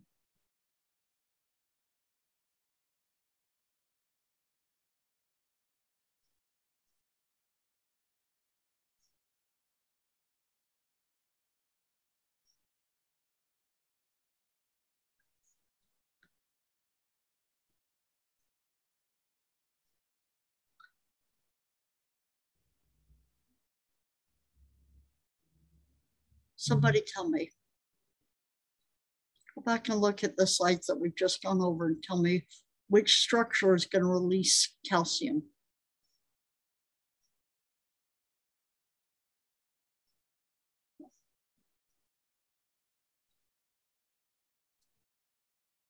The sarcoplasmic reticulum? Yes, exactly. The sarcoplasmic reticulum. Why do you think calcium would have to be actively transported back in? Guys, do you remember when we talked about active transport versus passive transport? I know it was a long time ago. This was like chapter 3. Active transport versus passive transport. What does active transport mean? Active transport requires ATP or some type of energy to move the molecules across the cell wall. And why does it require ATP? Because it's either moving it like against its concentration gradient or other things like that. Good job, exactly. So it's moving it against its concentration gradient. As we go through this chapter, answer why does calcium have to be moved across against its concentration gradient? So 3 types of muscle proteins are going to comprise the myofibrils. We have contractile proteins, which cause the muscle to shorten when they interact with one another. Myosin and actin. We have regulatory proteins that regulate the interactions between the contractile proteins, tropomyosin and troponin.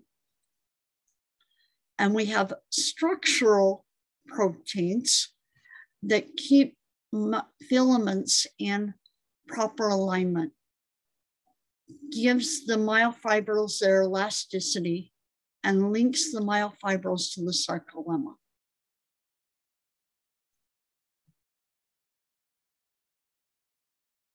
The structural proteins include titin, alpha-actinin, myomesin, nebulin, and dystrophin. These are structural proteins, regulatory proteins, and the contractile proteins.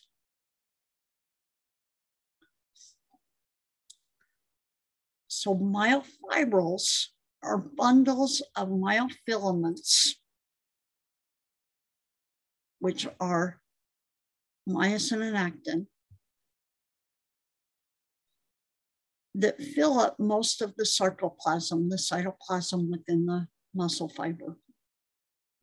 They are surrounded by sarcoplasmic reticulum and mitochondria. Their striated appearance is due to the orderly overlap of the thin and thick filaments. Myosin is the thick filament, actin is the thin filament.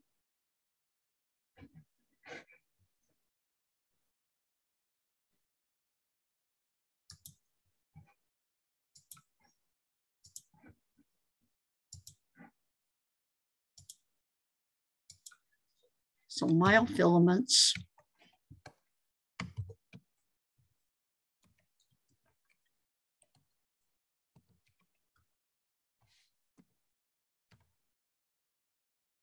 include myosin,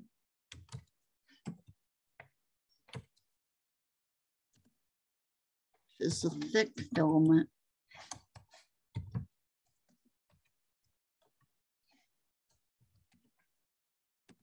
and actin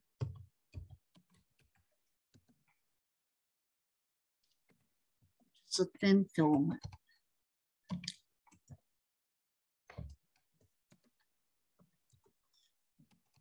One word that we'll see, that we'll talk about, two other distinctions that we'll talk about here in a second. Myosin represents the majority of the A band.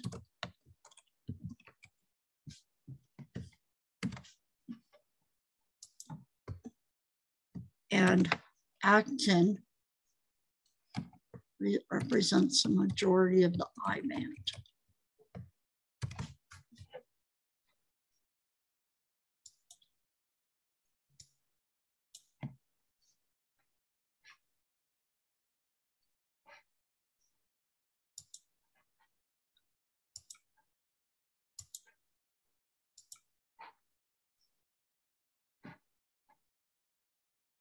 So their striated appearance is because of the orderly overlap of the thin and thick filaments. The thin filament meaning the actin, the thick filament is the myosin.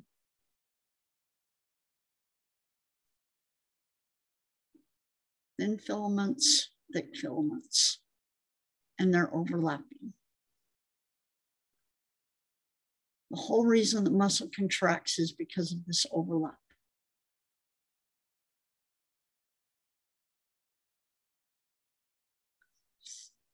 The thick filaments are made of several hundred myosin molecules. Each molecule is shaped like a golf club.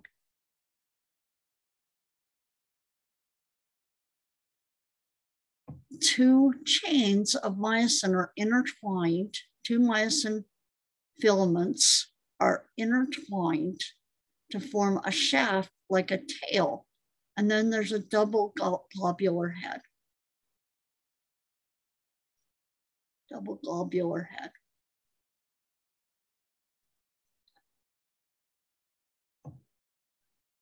The heads are directed outward in a helical array around the bundle. These myosin molecules function as a motor protein, converting ATP to motion.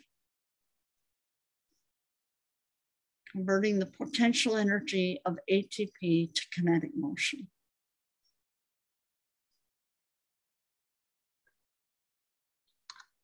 The thin filaments are actin, which are two intertwined strands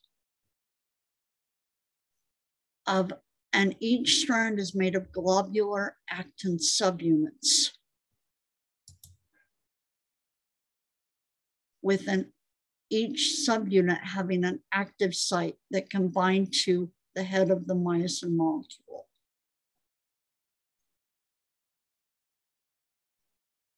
In relaxed muscle, this site is blocked by tropomyosin. Remember, tropomyosin and troponin were regulatory proteins.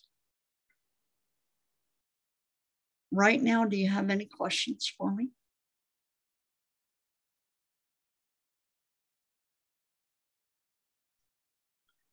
Let's go for a few more minutes here, just 4 more minutes.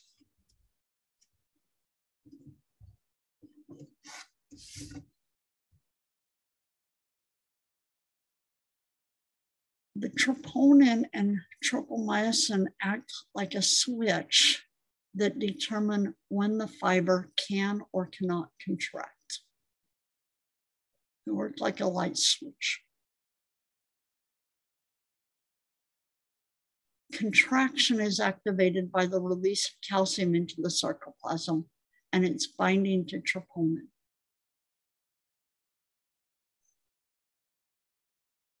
Troponin changes shape and moves the tropomyosin off the active sites on actin. So remember that tropomyosin hides the active sites on actin. When troponin binds to calcium, it shifts, removing the tropomyosin from off these active sites.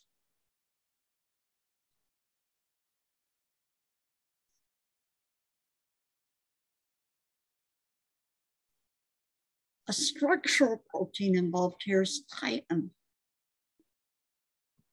Titin is a huge, springy, the light green here, huge, springy protein that runs through the core of the thick filaments and anchors the thick filaments to the Z disc and the M line, and helps stabilize the position of the thick filaments.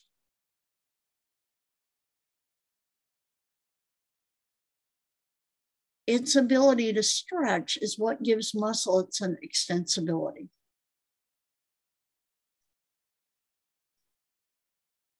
The M line is the middle of the thick band. Think of M as being the middle.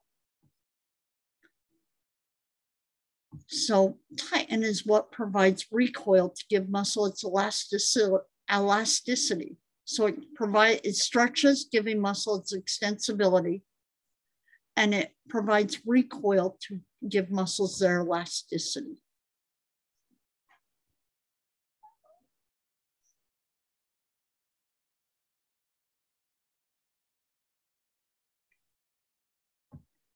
The Z disc is made up mostly of a protein called alpha-actinin. Remember, that's another structural protein.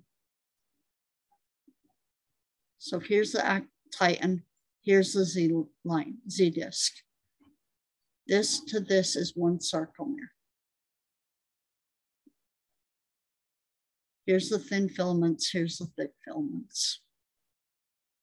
The M line is made up of accessory proteins like myomycin, C proteins, and creatinine kinase, which is a functional enzyme that are also connected to titin.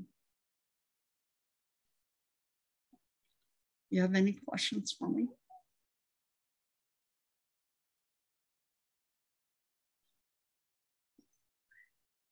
I will see you on Thursday.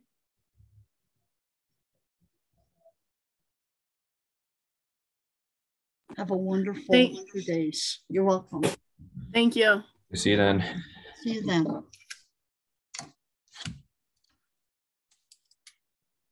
I just have one question. Go for it. So for our exam that's due tonight, do you know how many questions that is? I think it's 82, like the other one was. Okay. That's all. Thank you. Genesis, have a good day, okay? You too.